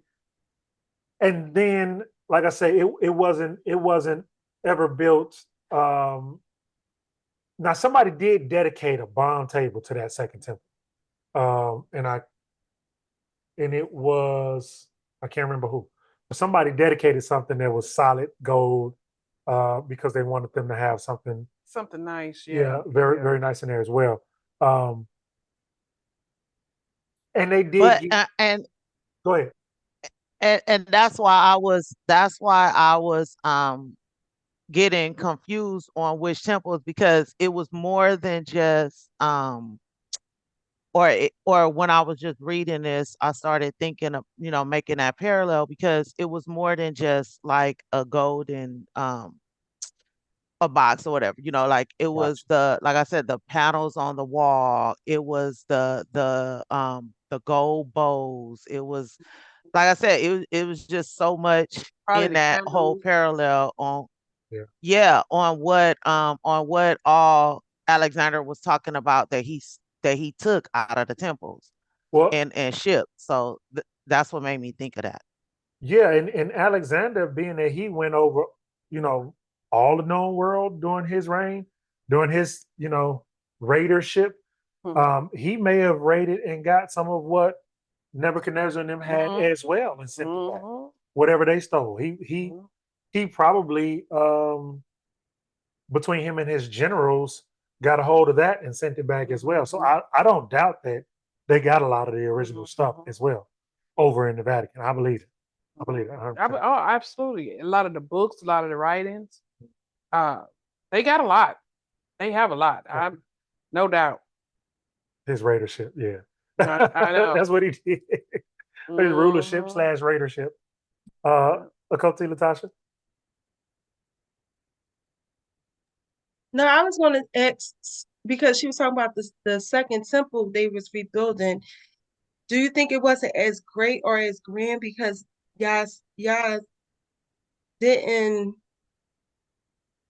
like the way he got it Shlomo onto building the temple, and his spirit was in it, and he was walking him through how to do what he's supposed to do, because he said that he was going to build his house.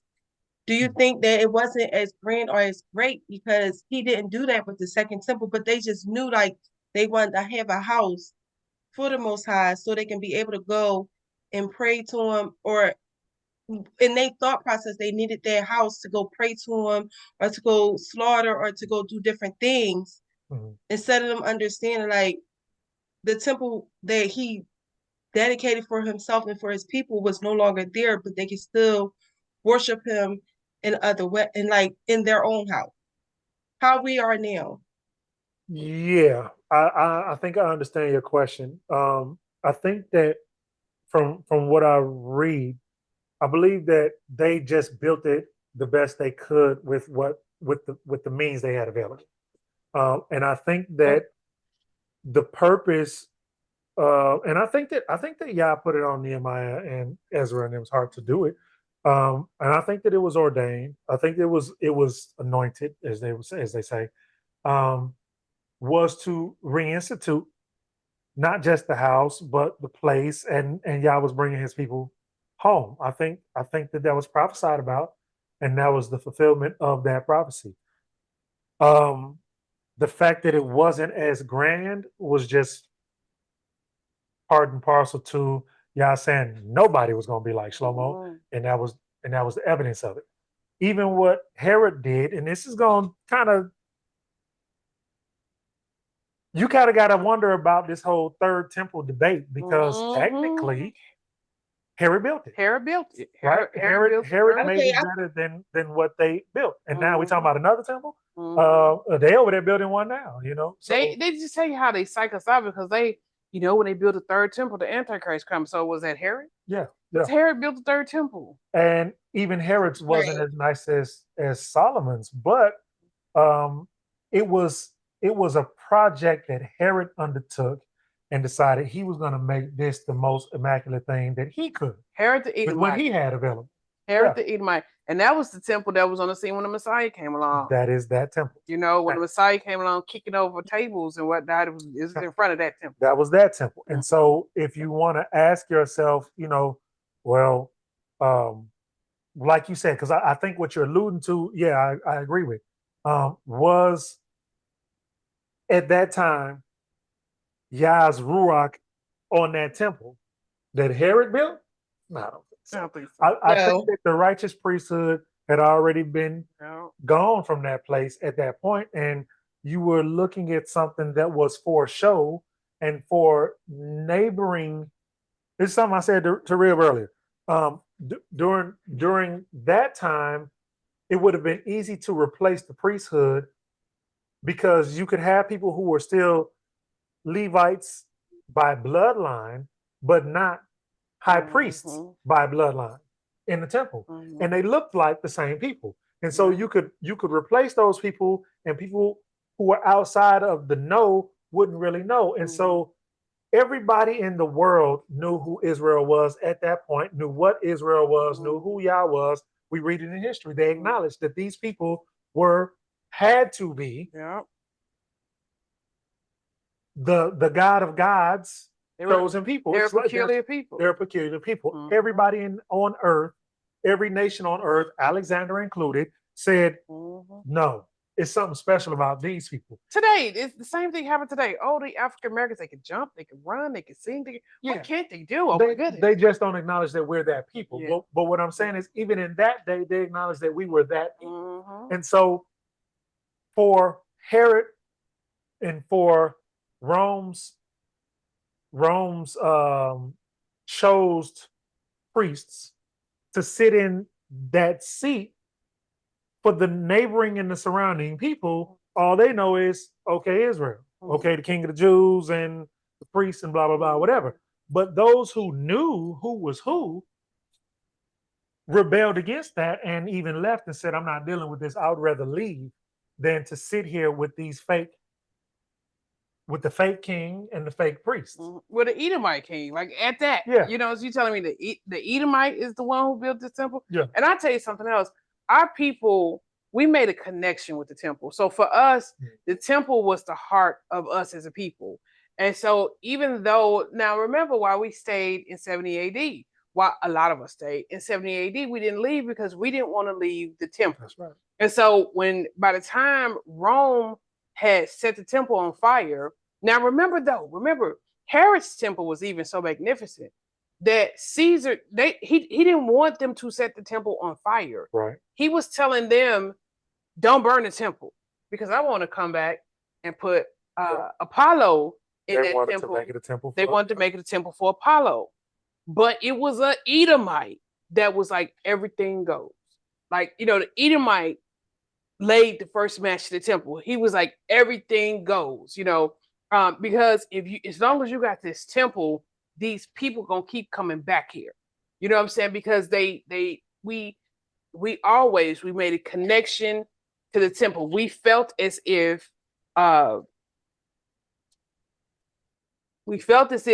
temple was us, or the temple meant Yah was with us. You know what I'm saying? So they didn't get disheartened until the temple went up in flames. Right. And then the bruise finally turned and left Jerusalem. And remember, we're dealing with people that, not all of these people, even though they were in Israel, they were of Israel, and they were Jews, in fact, and they knew it, that don't mean that they was studied in prophecy and all of that. That was usually relegated to the very studied people or the priests, right? And so, again, all they knew is this is where the temple is, this is where the priest is, this is where we go through our rituals, this is where we go through our feast days and all that, the same stuff that Yah said, I abhor your feasts and your solemn festivals. But listen to this. look at Hosea real quick, chapter 3, because that's what this is talking about.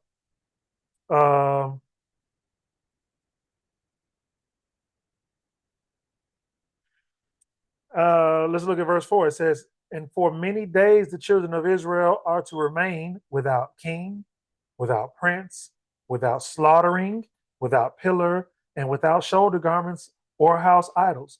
Afterward the children of Israel shall return. Afterward the children of Israel shall return and seek Yahuah their power and Dawid their sovereign and fear Yahuah and his goodness in the latter days." So we think about this I'm gonna use the Christian word. I mean, we think about this dispensation, meaning this period that we're living in, of being without priest, without a temple, which is what you're alluding to, as being the time in which we got over here in the Americas. But I submit to you that started back then. That started with the Maccabean period. Yeah, because at that point in time, the temple became defiled, and Yah defended it. But there was a time not too long after that the temple was defiled and Yah did not defend the temple. Did not defend. What did that mean about that temple that Yah did not defend? Why were they able to set up so many? Why was Herod able to appoint a high priest and the high priest go into the set apart area and not get torn apart? If Yachanan the Immerser was the high priest, the Yah appointed high priest, then Yachanan the Immerser was the only one that should have been able to go behind the veil and not be murdered. So the fact that Herod was appointing the high priest at his whim, today you could be the high priest, and he was going, that should have been the number one sign that something is off with that temple. You know what I'm saying? Because they used to have to tie ropes around the high priest's waist just in case the high priest went in without a pure heart. You know what I'm saying? Just in case the high priest went in there. The step. You know what I'm saying? To pull him out because he didn't drop. So we know for a fact that when the Messiah walked the earth, that Yachanan the Immerser was the high priest, the rightful high priest, because that's who the Messiah went to be immersed. You know what I'm saying? And so, like, those are just different clues to, the Culti Antoinette. It's a big topic. It is. Culti Gabor. It's a big topic. That was a Culti Latasha. Sorry. Lil Gabor. I'm joking. Look, good boy. He called, you know what? He called Thema Big, what Big Indigo? Called me Mama Indigo. Naria Little Indigo. And Indigo Tima. I'm joking. Yeah. He getting everybody name mixed up. Culti Antoinette. I wanted to say to Gabor, when they, like you were saying about the third temple, when that abomination, when he comes to move into that temple, that's when they're going to bring all that stuff that they have. That's when they're going to bring all that stuff, because that's going to be how he's going to get in. He's going to say, this is my gift to, from us. And, and these are all the things. And we're going to be, not we, but they're going to be, oh, yeah, see, he is real because he has all of this. And it's going to, okay, don't the okie doke for the rope-a-dope and all of that other stuff. Dang. I believe that, but Coty Tasha said we don't want that stuff back. I know. Ain't no telling what they did. I'm telling you. Yeah, it's the file. They didn't probably licked around the rim of the cup. We don't want that stuff. Yeah, it's tainted, it's defiled. Anything that they put in there that it's not going to be worthy. But we already know that the whole thing is going to be an abomination. Yep. I'm gonna tell y'all what you just made me think of, real quick, and then you can continue. Somebody was just talking about this ritual that these 2-9-3-9s is participating in when they circumcise these little babies. Oh, man, don't do it. And why they use their lips to remove the blood after they circumcise the babies. Why that's the best way to remove the blood, because saliva has a healing element to it. But then come to find out they was giving the babies herpes. That's what I thought about when you said we don't want that back because ain't no telling what they done did to it. That's so bad. That's so what in the world they done did with that man. That's horrible. She said the way my face is, Coty, let me tell you something, little sis. You will Oh, be they will surprised. say it in public, and You will be surprised. because they ish, they wannabes, but then told the world that they the actual factual. You ain't supposed to question them. It's a darkness. So it's like they go out of their way to taint it. They go out of their way to make it Yep. to like it's so it's some feelings, right? It's some feelings that it's a hate that's set up, and they go out of their way to destroy what was pure. And remember when I told you now, it was the Edomites. Every time they made sure the temple burned to the ground, both times.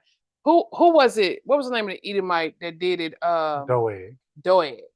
You know, both made sure the priest times. was killed. Yep, both times it was an Edomite who made sure to follow through with the destruction of this, because there's a hate deep inside, buddy, and they hate the fact that they wasn't chosen. These folks wicked and evil as hell. Mhm. I didn't mean to cut you off, sis.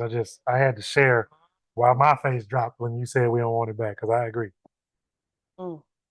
Yeah, and because The hate is for us, me and yes. Coach were Well, the hate mostly is for the Most High. Believe it or not, it's for Abiyah. Mhm. You know what I'm saying? Because when the Messiah said they hate you because they first hated me, That's right. that's real. You know what I'm saying? That's real, because the Ruach did not choose them. And so they choose to take the actual customs and what pertains to us and our heritage, Mhm. and use that as a thumbing they finger at, or sticking their tongue out at Yahuah by saying, "Look what I'm doing with your customs and your Yeah. rituals." You know, it's a big old middle finger. That's what it is. It It's a big fu, and that's what their rituals are about. And Let's just be honest. they speak bad about us, but they speak bad about the Messiah too. They Yep. just like, but they spoke bad about him first, like that one we was listening to today. Who he had a problem. He was like, you know, and you know, this Jesus fella dying and rising. You know, there's some early fake He news. said that's fake news. That's fake He said news. it's all fake You news. know what I'm saying? And he has such a sneer on his face when he said it. You know what I'm saying? And so the hate that they feel for the Messiah, or the hate that their master feels for the Messiah, comes across. And so because those are his people and we are Messiah's people, it's the body. You know what I'm saying? That's his body. We Messiah body. There's a hate. You know what I'm saying? Messiah called them a den of vipers. Messiah said that you are of your father the devil. He was talking about them on the scene then, but we talking about they descendants now. Yep. And I'm not talking about necessarily bloodline descendants even. I'm talking about those who are possessed by the same spirit, because let's be real, it don't matter what your bloodline is, what your skin color is, what your gender is. It's a spirit. And if you can identify that spirit, fam, if you can identify that spirit, you own something. It's a spirit thing. Remember now the concept of race and color by color, that's new. That's a part of the adversary. That's the tricks, kind of like, you know, this globe earth. Aha, but we ain't gonna go there. Anyway. You say don't start real. But that's, you know, that because that takes the spiritual from it. You know what I'm saying? Like, I've seen people who are of the ish race speak truth, come forth, like they're lying. They're, you know what I'm saying? Not the chosen people. Right. So they speaking from a place of truth. There's a spirit behind them driving them to tell the truth. They've been, you know what I'm saying? But I've seen people of my race, of my bloodline, wicked as hell, and speak lies intentionally to try to trap people. I was just communicating with one on through my text. You know what I'm saying? So really, you know what I'm saying? It's a spirit thing. So when they put race to it, you know what I'm saying, they kind of take away from the spirit, because Abiyah can use who he wants. You know what I'm saying? And apparently, you know, the adversary ain't been limited to race either. Jeremiah 16:19 says it's going to be a time that come in the future where they say we have inherited lies. And we're seeing that. We are seeing that. This is, you know what? And I hate to bring up Cat Williams, but when he said this is the time in which every liar gonna be exposed and everything that was done in the dark gonna come to the light. I believe that. You know what I'm saying? It's crazy because when you read Revelations and it says it's gonna be weeping and gnashing of teeth because everybody gonna get what they owe. Well, then I believe that. You know what I'm saying? You got all these secrets coming to the light and it's destroying empires. You know what I'm saying? It's destroying, it's taking billionaires to hundredaires in hours. You know what I'm saying? And this is a big thing to them. Like they committing suicide and things like that. I mean, for them, this is extreme. Hold on, you correct me.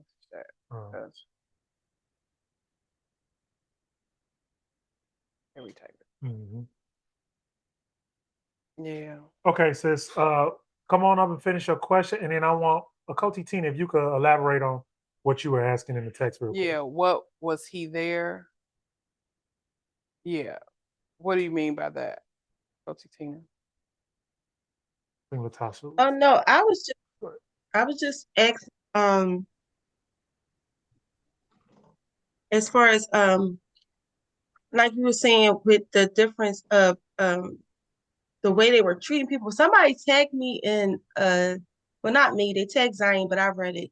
They tagged him in a TikTok and they was talking about, it was this Jewish guy, because they asked him like, is these your people? Because the school he go to, he goes to African-based school, and they was asking him, because the guy on the TikTok was talking about the Euphrates, and he was saying like, you shouldn't be aware or afraid that the Euphrates dried up, because the Ish people dried it up, and because they're trying to reconnect the land, and they are about to take over different lands, I guess, in that mass area.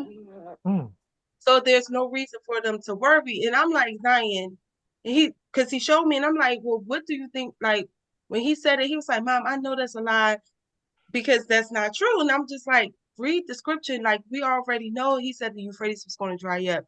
So anything that this ish person is saying, like, what would make him come out his face and say that they dried up the Euphrates? It wasn't something supernatural.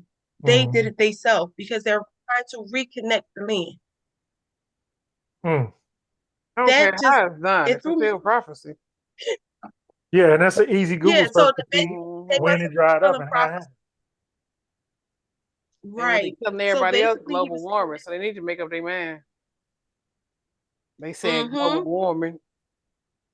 So yeah, so he's saying that it wasn't fulfilling prophecy, and they were asking him about the do they believe they're the true Israelites, and he said they are the true Israelites, and he was asking them about the bloodline of those, because the tribe that's over there, I think they the Igbos that's in the mountains that still practice the whole entire. They found out that they do have the bloodline.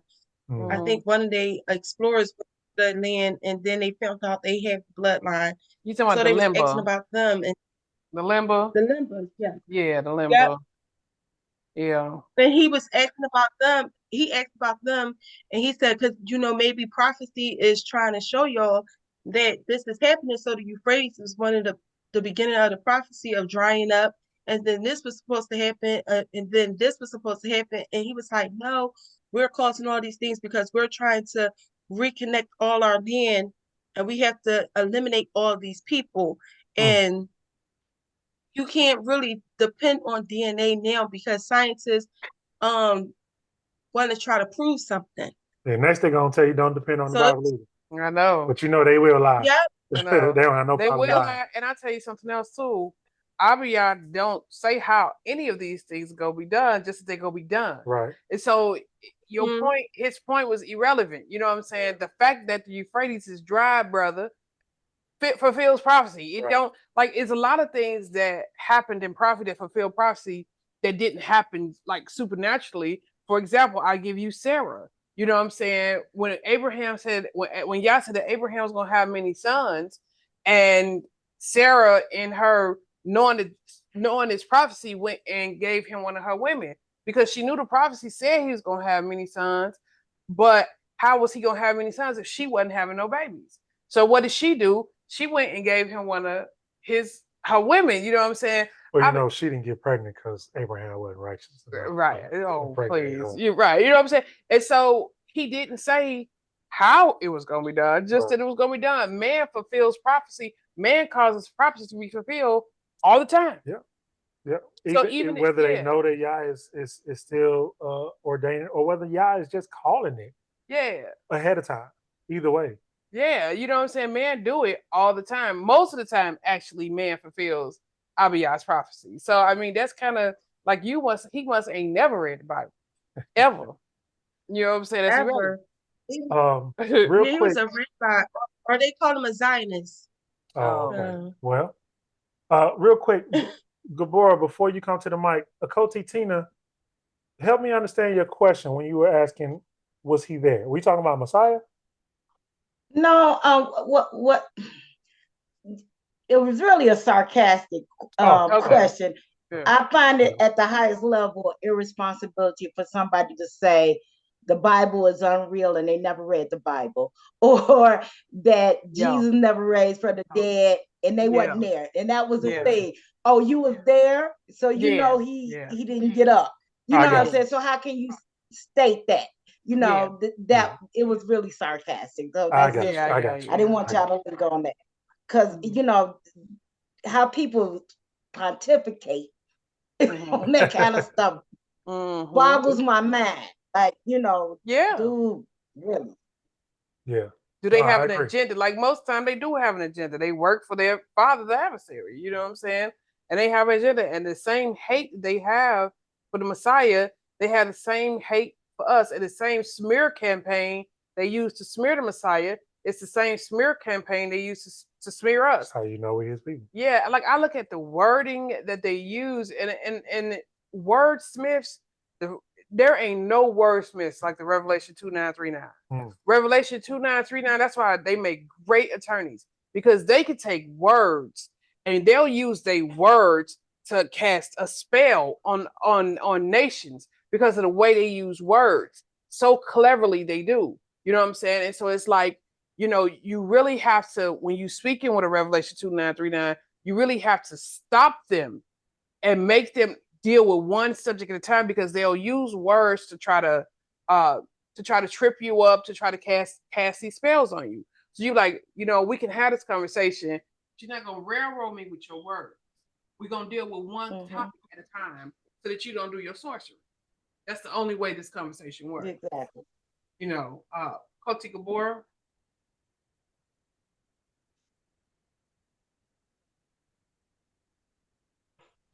Oh, you caught me in the middle of chewing.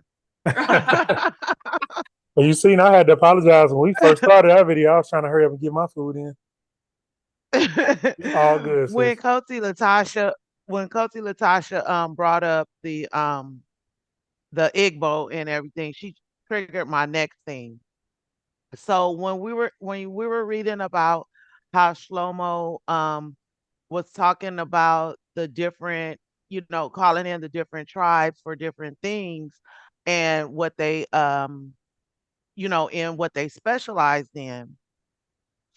Well, since I'm following or trying to follow the tribes and everything, I was watching this video, and this person got the log from the slave ship, one of the slave ships. So he was reading what the slave masters was saying about the different tribes that they were bringing over here to Americas. And what they did was they were labeling the tribes by the things that they were good at. So they were saying, like, watch out for the people of Ghana. You know what I mean? Like, if you're going to use them, you're going to use them for this type of labor. And one thing that I found really interesting is when they were talking about the Igbo people, they were saying that, yeah, they are Black, but some of them have features like the Envelopians. And yeah, and they were and they were saying things like, okay, they're not good for manual laborers because they are thinkers. and the women are just as good at thinking and mastering things as the men. So if you use them in this capacity, and think I'm a put the link in here. Okay. But Wow. yeah, it was really interesting. So I'm actually following this guy right now because he does a lot of things, like, because of what I'm presenting, but he he's reading from the actual the slave journals from the slaveholders. Okay. And it's reading, and then he's telling you, like, what where the people was that what they where they came from. I mean, they even were writing down, like, the skin tone, our features from the different tribes, and like I said, and then what we specialized in. Okay. That is interesting.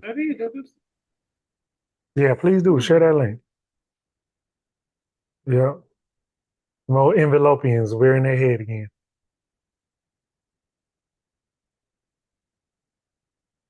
Yep. Anybody else have anything? I was watching something last week also, and one of these tribal leaders from the Limbas, I can't remember what I was watching. Two of them, one of them was elder, um, was talking to a Gentile, and he was asking them about their Israel light ship, and could they expound on it? And the elder said, "Yeah, I can clear it up for you." He said, during the time of Nehemiah, when Nehemiah scolded the people for intermarrying with other nations, and he told the people to either get rid of your wives or leave. Our people are of the people who left instead of leaving our wives. Limba. That's what he said. I'm not saying it. That's what he said. Limba, they said they other tribal name. Yeah. She said, "What's a pot?" That's a random question. You've been sitting here thinking about that all the time. Sis, what's a pot? we're gonna start this cooking channel for y'all. That's why I asked y'all. We're gonna start this cooking channel. Y'all tune in. We're gonna show y'all a few tidbits here and there. Good, girl, a pot is some of the best eating you can eat. If you ain't got somebody from the South, you don't know what a pot is. A pot is the best eating you could possibly have in your lifetime, with some cornbread on the side. Especially during winter. She said, "I would ask a bunch of random." It's all good, sis. It's all good. Oh my goodness. Or some rice. Yeah, listen. The second day after you make the pot, the first day, make some rice. The second day, put your leftovers on top of the rice. Or some grits. Or some grits. Grits. Put some of that on some grits. Okay. Good eating. That sounds good with the gravy. Ooh, that sounds real good. I had it. So I throw some eggs with it the next day too. Make it breakfast. I haven't smelled like when y'all saw So the ones I'm familiar with, to answer the Koti's question, the ones I'm familiar with is like a stew. Like you take the meat that you might have made the day before and some vegetables that you have and some different things and kind of use that to make like a stew. You kind of take like a hodgepodge of things. That's what a pot is. Absolutely. Don't forget the bone. Don't forget the bone. You gotta put the bone when it pulls all the flavor. Man, let me say something. The best one, get you some turkey necks or some smoked turkey necks. Smoked turkey necks better. Put them smoked turkey necks on the boil. Let it boil for about 2 hours, right? So it cooked down. And this is what you put in that water. You put your smoked turkey necks in there. Put some seasons on there. Dice you up an onion. Put your onion in there. Put your little garlic in there. Put some minced garlic, or dice you up some garlic and put in there. You know what I'm saying? Put your little that smoked paprika, some salsa if you got it, and just let that boil down for about 2 hours. It's gonna turn into like a roux. It's it's gonna be kind of thick and turn to a roux. And once you get that roux, you could throw anything you want in there. You can put you some greens in there. You can put you some corn and carrots and cabbage, okra in there, some cabbage in there. You know what I'm saying? You can throw you anything you want in there. Then see, it's all about that roux. That's what it's all about. You know, that pot lick. Yeah, you know that's the base of it. That's the trick. I'm telling you. Once you get that down, you put anything you want. That's gonna taste real good. Throw you some cornbread in the oven or in the skillet, whichever one you like, and then you're gonna eat it.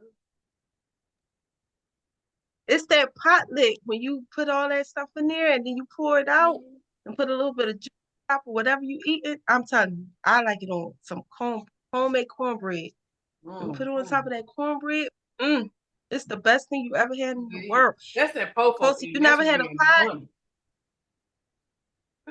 Kosi Shanti, you never had a pot? The next feast day, Kosi Rib gonna make her okra pot because I am making 2 feast days ago. But I am the next feast day. But your mama nailed it. She was like, you said that this summer that my okra got burnt up. It did. It got burnt up. And you can't really make it with store-bought okra. It don't taste the same. I told her that and I said, stop harassing my Kosi mom. Because she said she gonna get you. Don't be harassing her. She said she gonna make you it. Don't be harassing her. She gonna get it to you when she get it to you. I had to explain it to her. I had your back. I'm coming through. I'm coming through this. We coming together for Boots. I'm coming through. I'm coming through with my pot. I'm gonna have it. Coachy, yes. Antoinette on something. If you got an old cast iron skillet, that's one of the best ways to start it. Or Rib like to use the ceramics. That works well too.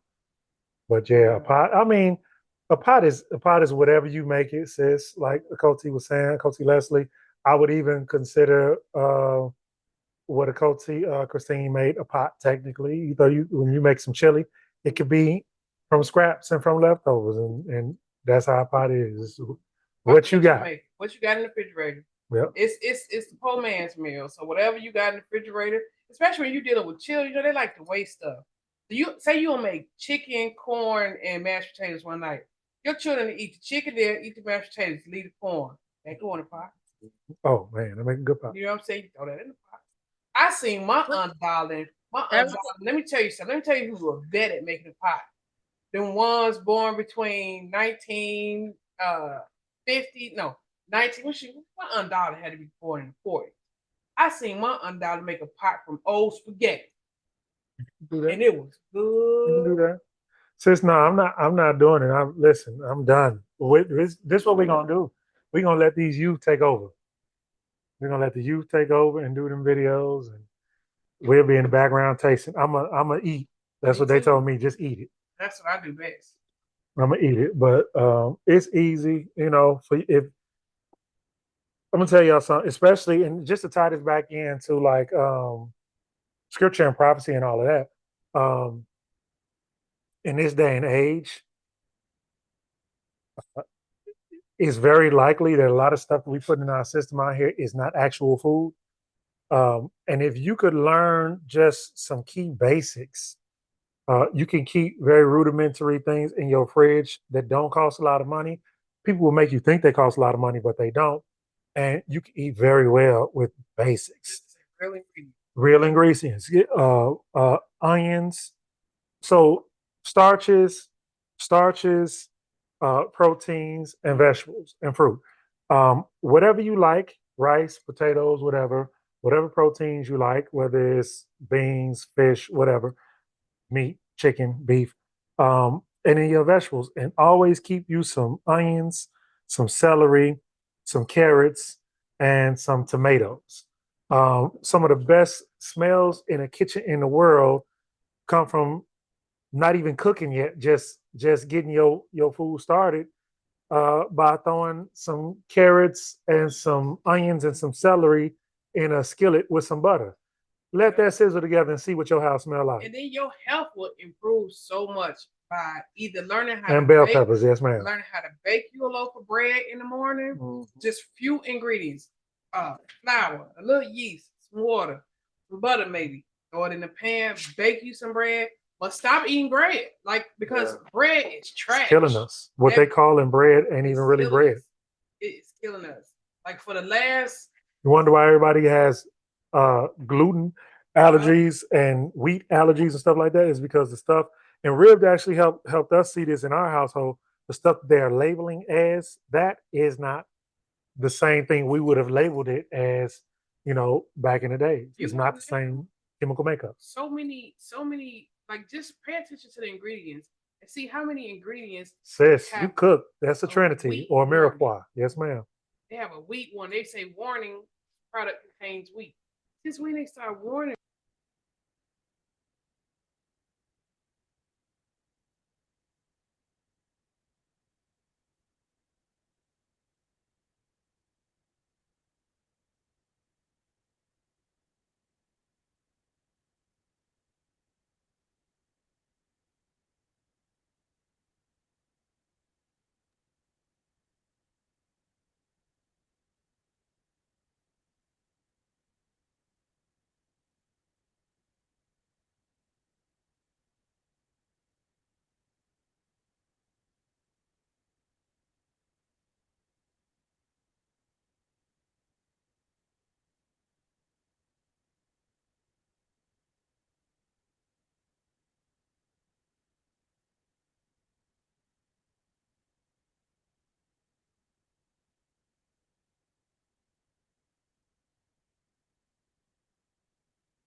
Oh yeah.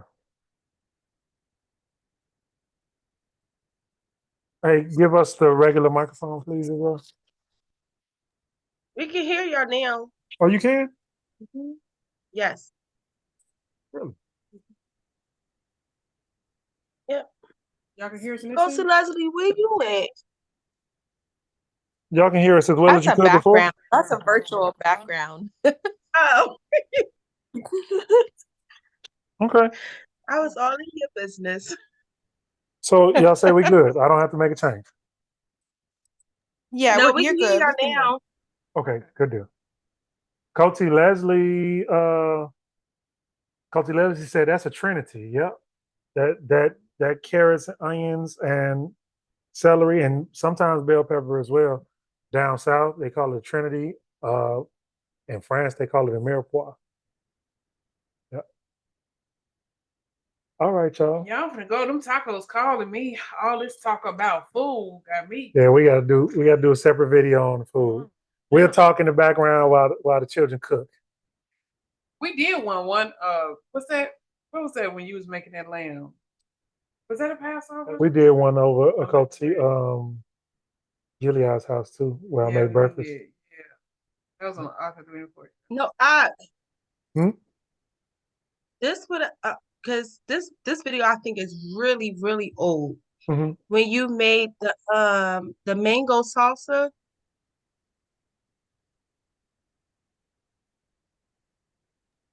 Was that for Passover, Coty? I think I remember that. I don't know. It was a mango salsa. The video is so old. It might have been. And I remember like when y'all first put it out, and then I showed my mom because I was trying to convince her to make it. So I don't know. But it was a really old video. And y'all was having mimosas. I was trying to convince my mom to make the mango salsa. I think I remember that too. Somebody had given you guys a lamb or something, and you had lamb and you had thyme from the backyard. I think I remember that too. I don't think that was the same video though. One was. Oh, it wasn't? No, it wasn't. I saw both of the ones you're talking about. We can't hear you guys. Yeah, your volume went out again. Yeah, we're gonna have to close out, fam, because we're losing the battery on our lapel mics. But yeah, you're right. Came back Two different videos. Yeah, it was 2 different videos. Bro. Yeah, I'm about to say this video is really old. Oh my. Look at this mangled mess. Who had the last? The children? I bet. Yeah, they do our stuff. They don't appreciate nothing they own back. This how they hand me everything, y'all. Mm. Yeah, here you go. There's the mic. Deal with that.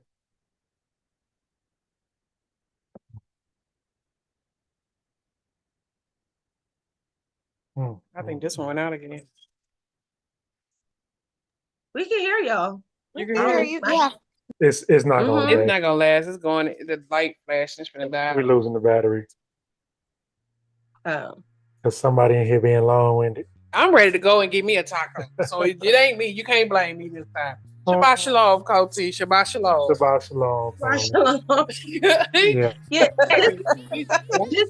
This if y'all do the kids, this how Shabbat shalom.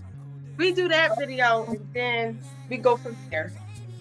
What'd you say to tell Indigo? To redo it was a mango salsa that you used. It's a really old video because I remember when y'all first like put it on your YouTube channel. It's so old. I told you before when I talked to you about Pastor Supplement. All right, family. Shabbat shalom. We love y'all. Enjoy the rest of your Shabbat. And we will see you. Shabbat shalom. Hey, Shabbat shalom. Shabbat shalom. Shabbat shalom. Shabbat shalom. Shabbat shalom. Greet me with shalom before you step into my carpet. Yah is not the author of confusion. I beg your pardon, but Yahuah Zabaoth can stop it before it's even thought about. Think of me. By the best. I'm cold as fresh. I'm cold as fresh. I'm too blessed to be stressed because I've been blessed by the best. I'm cold as fresh. I say I'm cold as fresh. I am too blessed to be stressed because I've been blessed by the best. I'm cold as fresh. Yes, I'm cold as fresh. I say I'm too